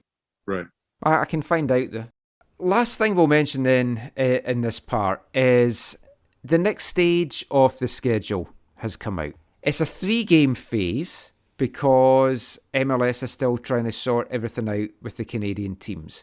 For the Whitecaps, what that means is 3 away games. September 19th, next Saturday, away at Real Salt Lake. A few days later, on the Wednesday, the 23rd, away to LAFC. Then on Sunday, the 27th of September, home to Portland at Providence Park. What? Yes, I'm just trying to test my acting skills there. The Whitecaps, we've always wanted this. The Whitecaps have claimed Piggy Park as their own. There'll be no Timbers Army tifo there, I'm sure. They'll put all that away. The crowd noise that will be getting pumped in is definitely going to be the Southsiders and Curva Collective. There would not be Timbers Army crowd noise pumped in. The Timbers, I'm sure, will have to use the away locker room for this one. I think they do, actually. I think they will be able to put that into effect, actually. That'll be hilarious. I'd love to even just go down for that, apart from the riots and the bad smoke that you can't breathe in. If it's anything like the NHL, like they were playing in Edmonton, the Oilers had to use the visitor dressing rooms in their own. And the Flames were using the Oilers one, right? Yeah, exactly. The Timbers locker room is a lot nicer than the away locker room in Yes. Portland. Now, if the Whitecaps score, do they get a piece of the log? Oh, could we start a new tradition? Maybe they can just bring back the pole and have the. Will it be Timber Jock? Climb the pole. I'm sure we're going to be talking about some Whitecaps logs Timber Jock after this. Timber Jock. Timber Jock. Do you remember when Timber Jim used to climb the pole? In the south end, the opposite of the TA. I thought you were saying after the game. No, they used to have he used to have a lumberjack pole like you'd see at the P&E or whatever. I don't remember. You climb it and you pull up a drum to the top and like lead a chant from on top of the. It was crazy back in the day. But he was climbing poles after the game too, right? Well, I don't know about that. Cool. Private business, I guess. It's an interesting one, and I think it is setting out what is going to happen later on. To anyone that doesn't know, Montreal are going to be playing at New York Red Bull Stadium. Now, all the murmurs had been TFC were going to do that as well, but no. They are going to Pratt and Whitney Stadium, home of Connecticut NCAA Division 1 side. And it got me thinking that if TFC can play an NCAA college stadium, because obviously it's got all the setup for cameras and broadcasting and everything like that, why have the Whitecaps picked Portland, especially when they're picking Portland? I understand they couldn't probably get into Seattle because of the Seahawks. So, I mean, that's fair enough. But you had, and I talked about this before, you've got the likes of possibly playing in Bellingham at Civic Stadium. Steve's showing the money signs. You think it's money? Probably got a really good deal from MLS. Yeah, I think they probably get a good deal from MLS. If we're going to move, though, why we want to go into a place where they're declaring riots a lot of the nights, where you can't breathe the smoke? It's a strange one. I'm wanting to ask about this properly once it's announced that is going to be our permanent home for the rest of the season. You can't play in that air quality right now, right? Obviously, no. Sorry, presumably the fires will go down and the air will get better. It's 2 weeks before there, and if we've still got this air quality in 2 weeks, I think we've got a lot to worry about here, never mind down there. Well, they cancelled the Thorns game. Yep, that got called off. The Niners game in San Francisco was close to getting called off as well. If it had reached 200 air quality, it was going to go, and it was 194. They ended up losing today, so I kind of wish they had just gone up to that extra 6 thing to get the game called off. But, I mean, it is a genuine concern that they're going to have to watch, but I would think in 2 weeks it should have subsided by then. There's rains come in and stuff like that. It's farcical. And the big question I've got about this is, MDS or Axel, I can't remember which one, said they fully expect the full complement to be available for these 3 games. That was before Cava setting off. So like Cava, Freddie, all these guys that didn't travel to Orlando where it was in a safer bubble, are now expected that they're going to be available for travelling around America, which is surprising in itself. But then what happens at the end of this game against the Timbers? Because if the Whitecaps come back into Canada, you're quarantining for 2 weeks. So you're losing 2 weeks training. So already you're a step behind all these other MLS teams. And you can't then expect the players to have gone off on this trip and then say, oh, by the way, this is now our home. You're not coming back to see your family for a couple of months. How is this going to work? Yeah, I don't know. They could treat it as an extended training camp, kind of another training camp. Maybe next year they'll have the training camp all in Vancouver instead of going somewhere. I don't know if they're still trying to work things out with the governments, but yeah. So I don't know. I by then maybe that's why they only have 3 games, because maybe they think the borders will open up a little bit better. It doesn't affect Vancouver, Michael. But do you know how this impacts the Voyageurs Cup final? We don't have a date for that, right? Oh, now that is very, very good point. My guess is they should probably schedule it in between the final, right after the CPL plays their final and the Impact playing this last game. These games they overlap. I'm pretty sure. I got to double check TFC and Montreal schedules, but I know it doesn't work with Vancouver's schedule for it to happen right after. Well, that's we don't have to worry about that, Zach. So that's totally okay. I'm just getting Montreal's schedule up actually, because if it's Montreal, maybe TFC and Montreal have to default, and then whoever the CPL will be the champion. CPL is done on the 19th. Yeah, and then Montreal play on the 20th, 23rd, and 27th like we do. So you'd be looking at playing it after the 27th. I mean, it would give whoever wins the CPL a bit of a rest and time to recover and recuperate. So that's a big advantage for them. I'm sure they wouldn't be complaining. But then the flip side of that is you've got a team coming in fresh against a team that might be a little bit rusty because they have kind of missed out. And yeah, it's the same for TFC. So again, if the quarantine stays at 14 days, it would be 14 days after the 27th before they could play that game. And then you have to think they're going to want to get back to MLS action ASAP. Wow, this is quite a mess, really. Anyway, that's an interesting thing, I think, to end our MLS chat on. We're going to be talking CPL in the next part. But before we get to that, it's time for this week's Wavelength. And it's Football Violence Awareness Month here at AFTN. So to celebrate that, we've gone for something a little bit different for this week's show. It's not English punk. It's not French punk like last week. In fact, it's not punk at all. Yes, I know, I'm as shocked as you.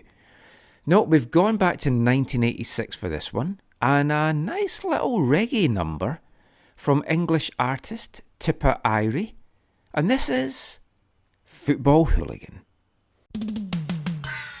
Now this lyric is dedicated to all football hooligan. All riff raff and ruffian who walk up and down and terrorize people on a football stand. Right now, Tippa, I will show you, you're wrong.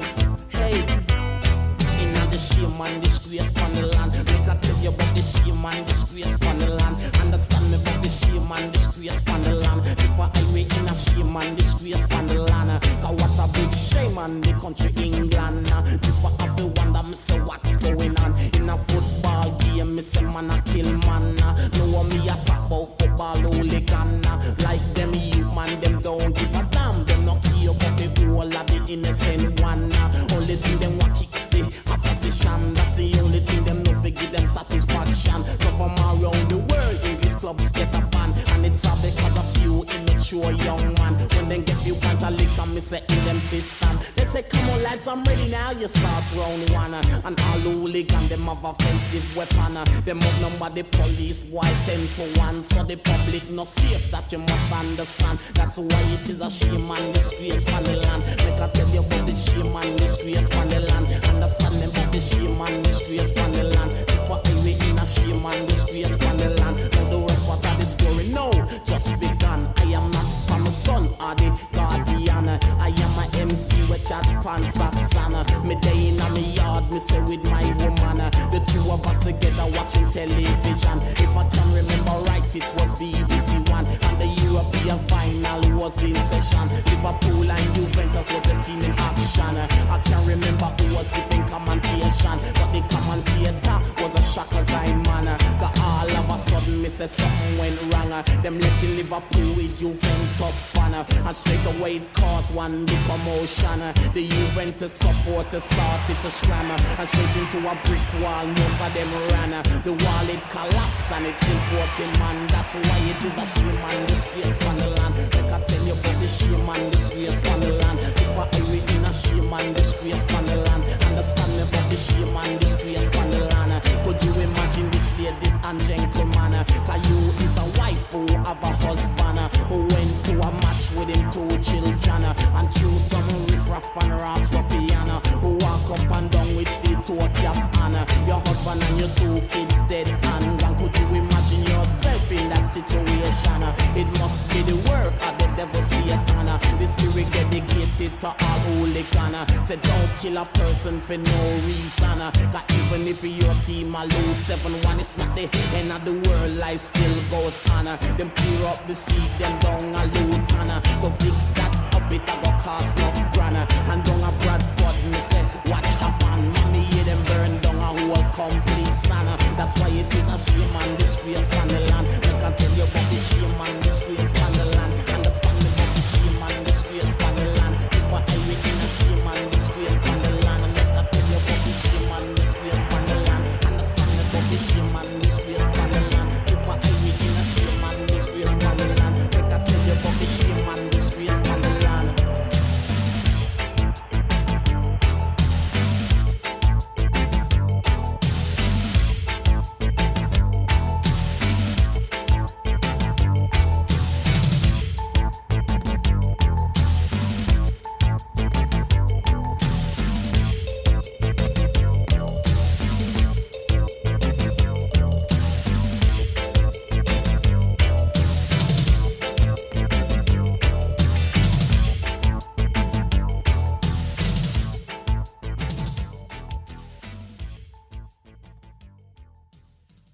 Tipper Irie there from 1986 with a song called Football Hooligan from his album Is It Really Happening to Me?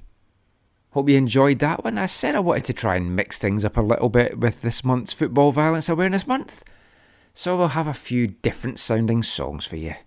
But we're going to be turning our attention to the CPL next, the Island Games out in PEI, and we're going to be back talking that after this. I'm David Edgar, and you're listening to the AFTN Soccer Show.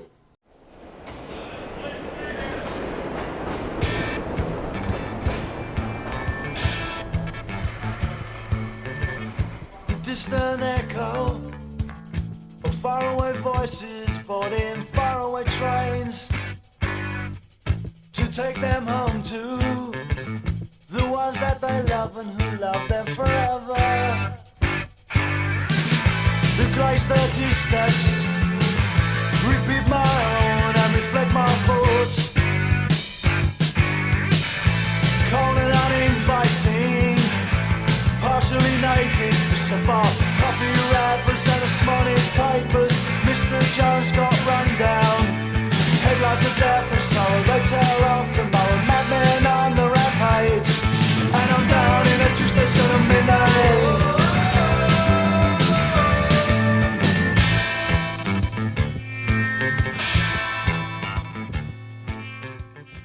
Welcome back to the AFTN Soccer Show on CITR Radio 101.9 FM. And kicking off this final part is the final selection of tonight's Three of a Kind. From 1978, Down in the Tube Station at Midnight by English band The Jam. Taken from their third studio album All Mod Cons. It went on to reach number 15 in the UK single charts. And I was one of the people that bought that single back in the day, and I still have it. Does you work out what this episode's link is? We kicked off part 3 with Happy Busman by the Frank and Walters. Kicked off part 4 with Last Train to Clarksville by the Monkees. And kicking off this part, Down in the Tube Station at Midnight by the Jam. And the link was public transport. Buses, trains, tubes, all various ways to get around by public transport. If you got the link this week, well done. If you didn't, we'll be back with another 3 of a kind next week. But we're going to move on to the final part of our football chat for this episode. And we're turning our attention away from the Whitecaps, away from MLS, and out east, Prince Edward Island, the Island Games, Canadian Premier League, and what an exciting week of action it has been. The tournament has reached its final 4. Cavalry, Forge, Pacific FC and HFX Wanderers have been the last 4 teams standing. And as things currently stand after this weekend's action, 3 of the 4 teams still have a chance to make it to this year's championship game. The only team to be eliminated so far, sadly, Pamaduka's Pacific FC. 2 defeats in their first 2 matches have seen them adrift at the bottom of the 4-team table, unable to catch the team in second and advance to the next stage. It's kind of felt like just a little step too far for this Pacific side. They've shown a couple of flashes in their 2 games to date. Wednesday saw them go down to a 2-0 defeat to Cavalry, and Saturday saw them go down to another 2-0 defeat, this time to Forge FC. And despite playing well in that game against Forge, dominating possession, they just couldn't get the goal, they couldn't break down a stubborn Forge defence. Leaves them with no points after their first 2 games, and just 1 game remaining of their season before they head back to Vancouver Island.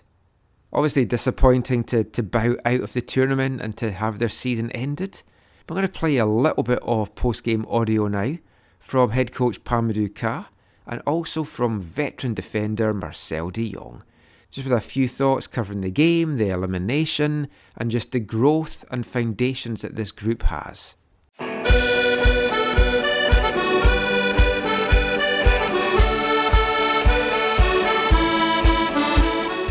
Hi, Pa.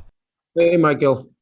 You've got this 1 game to go on Tuesday. How do you think you're going to want to approach this? Do you want to give some of the guys that you maybe haven't seen much of a run out, or do you feel for the integrity of the competition you basically have to put your strongest lineup out there? I always play to win. So for me, I'm going to pitch the best guys available to win. And I will not show no opposition disrespect or nothing, or the league disrespect, but we own it up for ourselves.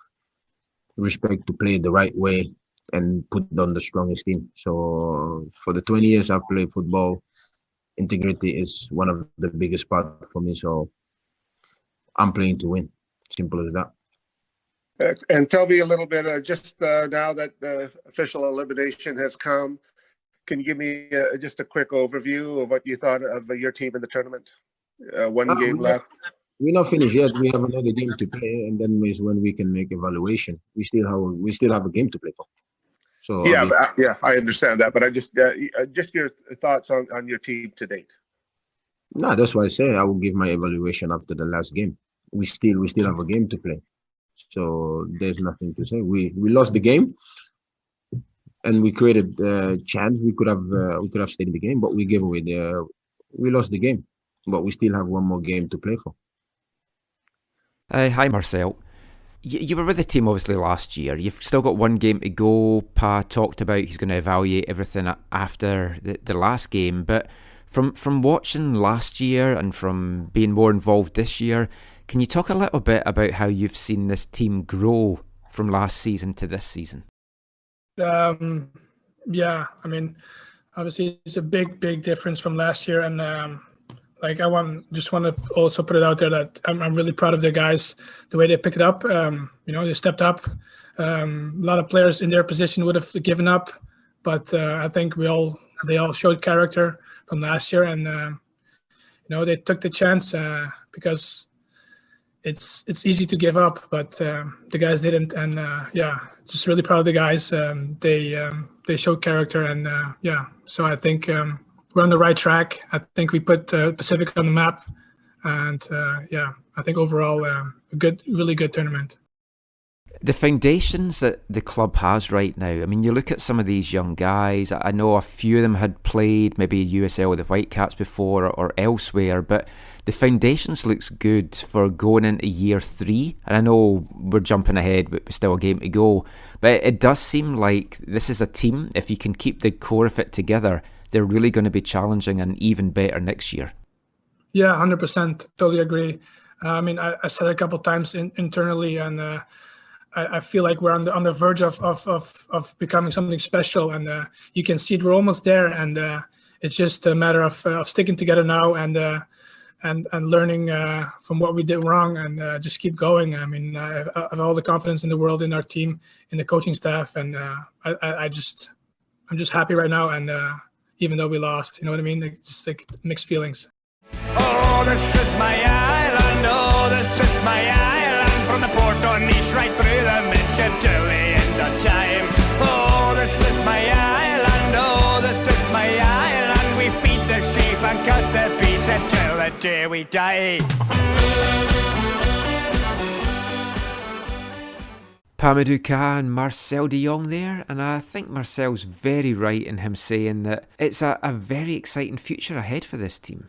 He said he feels they're on the verge of something special, and if Pa can keep this core together, make a couple of additions, notably a striker, probably another midfielder, maybe a central midfielder, maybe even a number 10 to kind of free up Bustos and take Marco Bustos to the next level as well, add a little bit more defensive depth, and I think this is a team that could be challenging very strongly for the 2021 CPL season, which hopefully will be played in more than just a bubble setting. But no matter what that is going to throw at them, you feel that this season and the season before has moulded this team into really getting ready for a big push at the championship next year.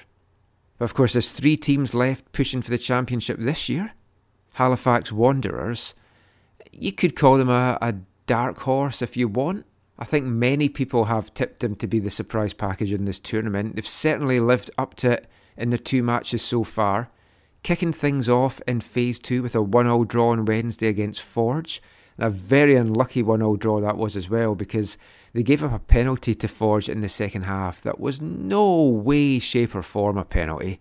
But Halifax dusted themselves down from that and came out with a fantastic performance, fantastic first half performance against Cavalry FC on Saturday afternoon, coming away with a 2-1 win against 10-man Cavalry. 2 goals in the first half put them up. They were under the cosh a little bit in the second half, but they held on despite a late surge from Cavalry to try and salvage something from the game. That leaves Halifax sitting on joint top with 4 points from their 2 games, knowing that they just need a point in their last game against Pacific to reach the championship game. 1 foot in the final, that's for sure. But let's hear some thoughts now from head coach Stephen Hart after the win over Cavalry FC on Saturday, just looking at the task ahead and how ready this Wanderers team is for a place in the 2020 championship game. You've basically got 1 foot in the door now to being in the championship game. I mean, it's only a week ago that you were playing knowing that you guys had to get a win to get into this phase of the competition. How has that prepared your group going into this game on Tuesday, where you know that a win and that's you in the final? Well, I mean, you know, it's in this sport, in all sport really, you never go into the game thinking I want a tie or I'm not going to win this one. You go into the game knowing that there's always a possibility that you can win, but also there's a possibility that you can lose, and especially football, as you know. You know, I've always said it's a bit of a lie. You can play well and lose, and you can play poorly and win. But our mentality is good, and we had a little lapse today in the second half. They know it. I don't really have to say anything to them. They know it, and it just cannot be repeated in the next game. I mean, last season already feels like an eternity away, but when you look back at the journey that this group has come from last season into not knowing what's happening this season to the first phase to where the team sits today, what's the biggest aspects of growth that you've seen in this young squad? Last year, I think we were a little bit harsh on the team because we tied 8 straight games or 7 straight games, and a win here and there, and we'd have been in the top 3. I think if we had won 2 of those 7 games, we'd have been in the top 3. And sometimes, when I went back and I look at the performances, we had some good performances. I think the big difference now is that if you look around the squad, we've had 5 or 6 different people scoring. We've got different number of different players assisting, and that always takes the pressure off the back line and the midfield. So I think that's been the biggest difference. So some thoughts there from HFX Wanderers head coach Stephen Hart. And there's no doubting the growth that we've seen in this Wanderers team from last season to this season. But from the very first game, that 2-0 draw with Pacific, that saw them take the lead and fall behind and fight back to get the point, it showed the battling spirit that Hart has instilled in his team for this season. And all through phase 1, we saw this team grow, and we've seen it grow further now as they got into this second phase. And they're a very exciting team to watch, and I'm really looking forward to seeing them reach their potential, whether it's going to be this season or next. I mean, we talked about the future foundations for the likes of Pacific and then Valor previously. Halifax as well are setting some really strong foundations here. 4 points might even be enough. They might already be in the final, depending what happens in the other match between Forge and Cavalry on Tuesday morning. That one kicks off at 10 a.m. Pacific time. Halifax and Pacific doesn't kick off till 5 p.m. in the evening. A win for Forge over Cavalry? Halifax are already through. A win for Cavalry? And Halifax just need a point. A draw between Forge and Cavalry? And Halifax are also through on the head-to-head tiebreaker. So it's going to take a lot, really, you feel, for Halifax not to be in the final. They are all but there. The main thing that would really derail them would be a multi-goal and maybe a heavy goal Pacific win on Wednesday evening. And I think going into this tournament, one thing which many people really, really hoped for was that it wouldn't just be a repeat of last year's championship game between Cavalry and Forge. We wanted some new faces, some new blood, especially in the final. Looks like we're going to get that. And that makes the meeting between last year's finalists all the more tantalising on Tuesday morning. Both teams have their own fate in their hands. Cavalry know that if they can get this win over Forge, they're most likely going to be knocking them out, which will certainly be a nice bit of revenge after what played out last year. Cavalry were in this position of needing to win their last match to advance in phase 1. Just over 1 week later, they're going to be in that similar situation. But mentally, I think that has probably really, really helped prepare the team. Here's what Tommy Bolden had to say about that. Hey, Tommy. Hey, Mike. The second half performance of your team, I mean, you must take a lot of pride from that because they really seemed to go for it. Was the message at half-time, look, we're going to have to win on Tuesday no matter what, most likely? Just go out there and see what you can get done in this half? Yeah, spirited, isn't it? And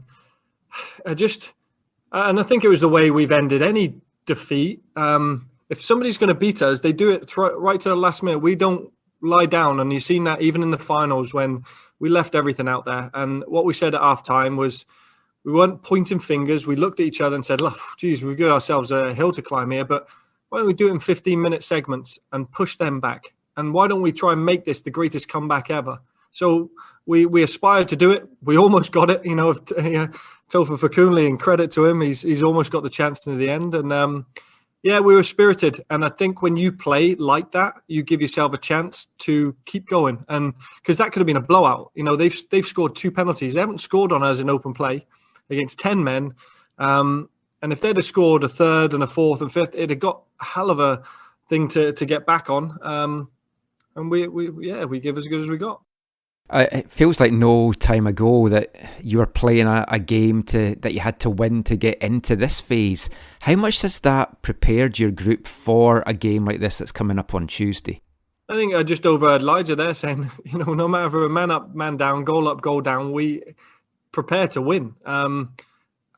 Why not? It's a great incentive. It's knockout football. If this is Champions League football or the Canadian Championship, you win in advance, and that's it. And for us, having lost the final to Forge last year, why not knock them out and not get them to the final this year? I was going to say the same thing. So good luck on Tuesday.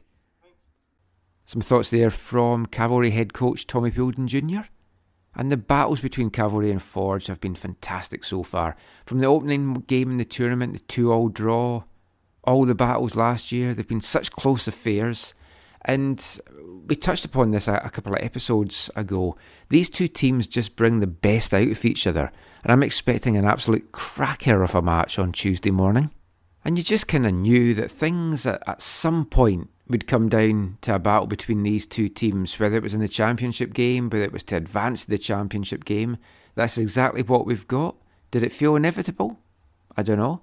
But let's hear some thoughts now from Forge head coach Bobby Smirniotis, just about this kind of rivalry, if you can call it that Forge currently have with Cavalry.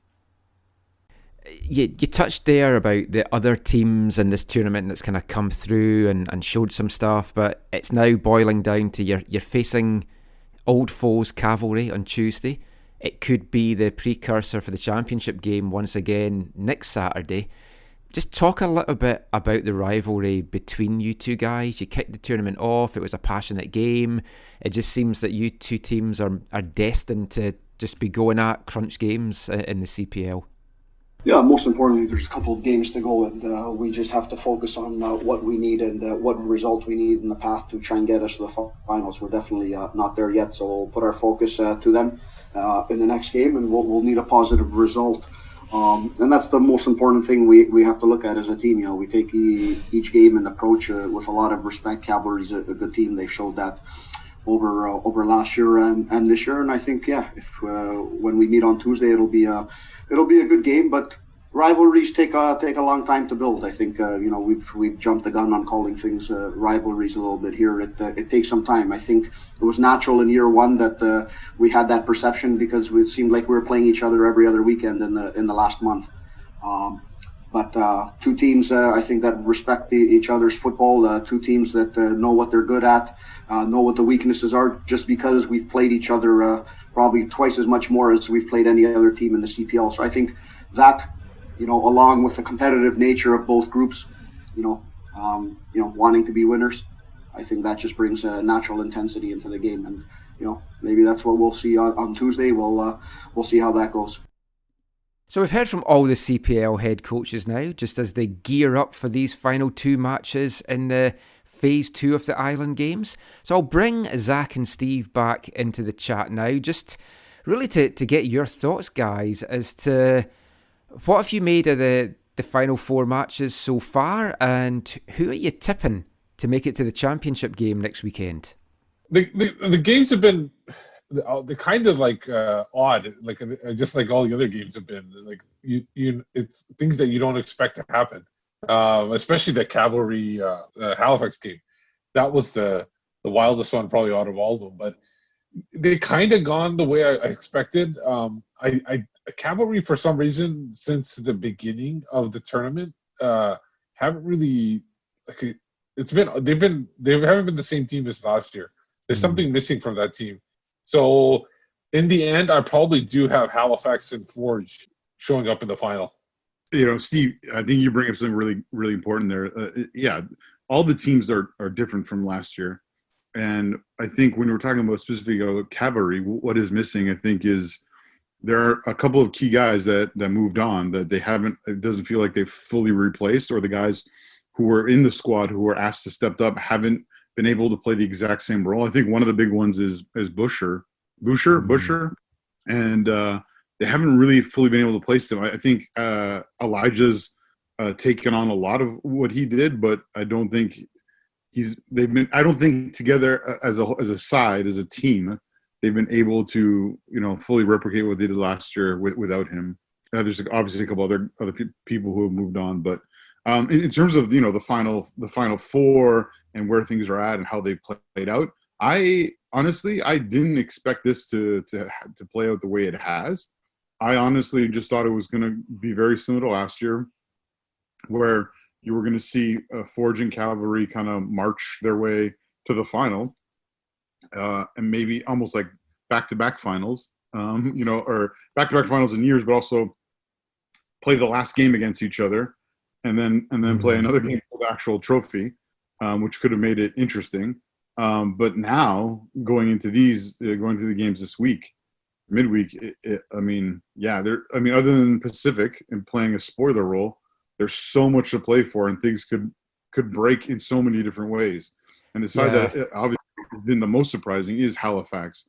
I was surprised that they. I know that some might argue that they should have got all 3 points, but I was surprised by their result against Forge, and a little bit also shocked that they're having seen more of it, their game against Cavalry.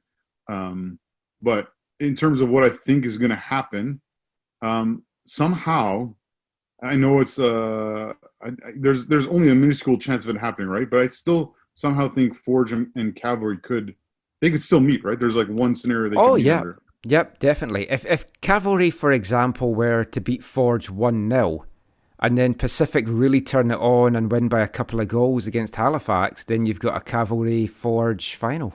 I still think I still have this like feeling like that's going to happen, and maybe it won't, but I really feel that's going to happen. Otherwise, I think it's Wanderers and Forge, and I think the whole of the country outside of Steeltown will be cheering on Halifax. I mean, the thing that Steve raised about Cavalry, they started this tournament really strong for the first maybe 3 or 4 games, and then they've kind of dipped. And it feels like they went into this tournament as perhaps the most ready team to take to the pitch. And then as the tournament's gone on, the other teams have caught up a little bit. And then it's kind of been more kind of parity. I think, though, like, we've known Tommy for quite a few years now. And his teams, they seem to be able to dig deep and find what they need to do when they need to do it. I know they didn't in the championship game last year, but that one aside, they tend to find it. And I just have a sneaking feeling they're going to get past Forge 1-0. And I think Halifax will beat Pacific, and then we're going to get a Cavalry Halifax final. And as long as Cavalry can keep all the players on the pitch, I think my tip is for Cavalry to go on and win it, actually. But Halifax would be refreshing. And as long as it's not a Cavalry Forge final and we've got something new, some team new in there, then I think that's the good thing. And I just want to, we should talk about Pacific a little bit, obviously. Yeah. I know a lot of people might be disappointed, especially Pacific fans, that that they have been kind of outclassed. Some might say, although they had their chances here and there in the last 2 games. Yeah, they've played well. I think I think the most defining moment and most important moment for them was that game against Edmonton. And I know it's against Edmonton, but during that game, it didn't look like they were going to pull it out, and they pulled it out. And to do it on a local television where people were able to tune in and watch it and everything like that, I think that was huge and hugely important for them and their organization. Absolutely. And I was kind of amazed. I haven't watched this, but on the One Soccer YouTube, there's a video that went up, I think, on Sunday, and it's 12.5 minutes long, entitled, "Where Did It All Go Wrong for Pacific FC?" And it's like, that's a bit harsh, because who would have really tipped them to get to the Final Four, perhaps? And they've done really well, and they still could win their last game and just miss out in the championship game by a point. I think there's a lot of growth there. We just heard from Marcel de Jong a little bit earlier in the show, talking about the foundations, and he believes that this is going to be a very strong team next year, and I think it is. Add a couple of pieces, midfielder, striker, defensive depth, and I think you've got a competitive team. And Pa's got them playing for him as well. Yeah, I mean, this is a total aside, but will Marcel de Jong be a part of it? I don't think he'll be a part of it on the playing side. He could maybe hang around for coaching. Maybe you guys will disagree on this. I still think, I know it has advantages from wide areas, but from his abilities to distribute the ball, and his relative calmness and control on the ball, and his overall ability in relationship to the rest of the players in the league, I still don't understand why he has not been tried or used, or at least tested out in like a central midfield role for them, which I know he's done a little bit in the past. I find that a really kind of weird, to be honest, that hasn't happened. I don't think even in his comeback time last year, but definitely I don't think it has. Yeah, this they played year. him out on left midfield when he came back last year. He looked really good out there, to be honest. That last game at West Hills, he was tearing up the wing.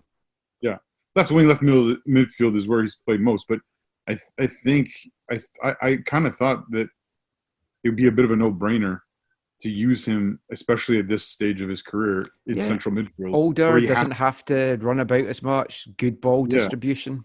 Yeah, and a threat too. Yeah. But I mean, I think it's been a good tournament all round. I've really enjoyed it. It's a shame, really, that it's coming to an end. And we played the audio last week that 4 of those teams, that's their season done in 7 games. You've got 2 more teams now that their season's done after 10 games. And then the other 2 teams will get 1 bonus game. But it just feels so short after all the preparation that went into it. And there's just nothing there now for these players to do, apart from maybe head overseas and try and get some loan deals somewhere. Yeah, one of the things about Pacific too, I don't think you mentioned yet, but we've talked a lot about Pamuduka and how refreshing he is as a person and a coach for his club, for the league.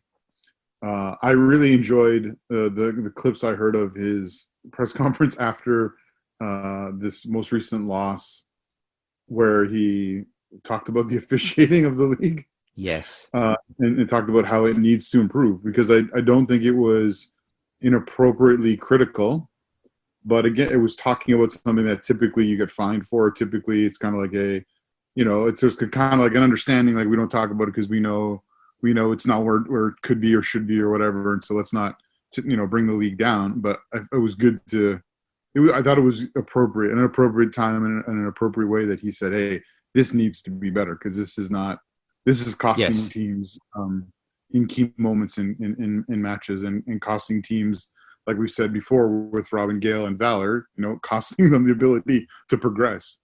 And I think some of the things are debatable, some of the calls and whatever. But as we've talked, both on the show and off, it's definitely one of the glaring things about the tournament and about the league that still is not where people think it should be. Well, if you're going to invest in players and you're going to invest in the league, you also have to invest in officiating, because they go hand in hand. And if you're not putting that investment in and you're not growing the officiating side of it at the same level that the playing side's going, it's tough to keep that going and attract players to a league, because they're going to be like, this is just farcical. But that is it for our CPL chat. That is it for this episode. So just before we go, lads, let everyone know where they can find you online. You can find me on Twitter at WhitecapsBeat. For me, it's at Zachary AM. And I'm Michael McCall. You can find me on Twitter at AFTN Canada, on YouTube at AFTN Canada. Please subscribe, like, and turn on notifications, and on Instagram at AFTN Soccer. We will be back next week with another packed show. We might also do a live YouTube post-game show on Wednesday. We'll kind of see how that plays out. See if it's as eventful as the game at BC Place on Sunday. But until next time, whenever that may be, thanks for listening. Stay safe, stay out of the smoke, and mon the Caps.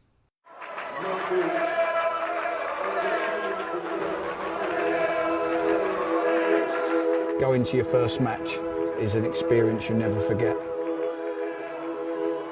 The atmosphere of what's going on around the pitch looks beautiful, and you always look and go, wow, I'd love to play here one day. If you get the bug, it's going to stay with you for life.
AFTN.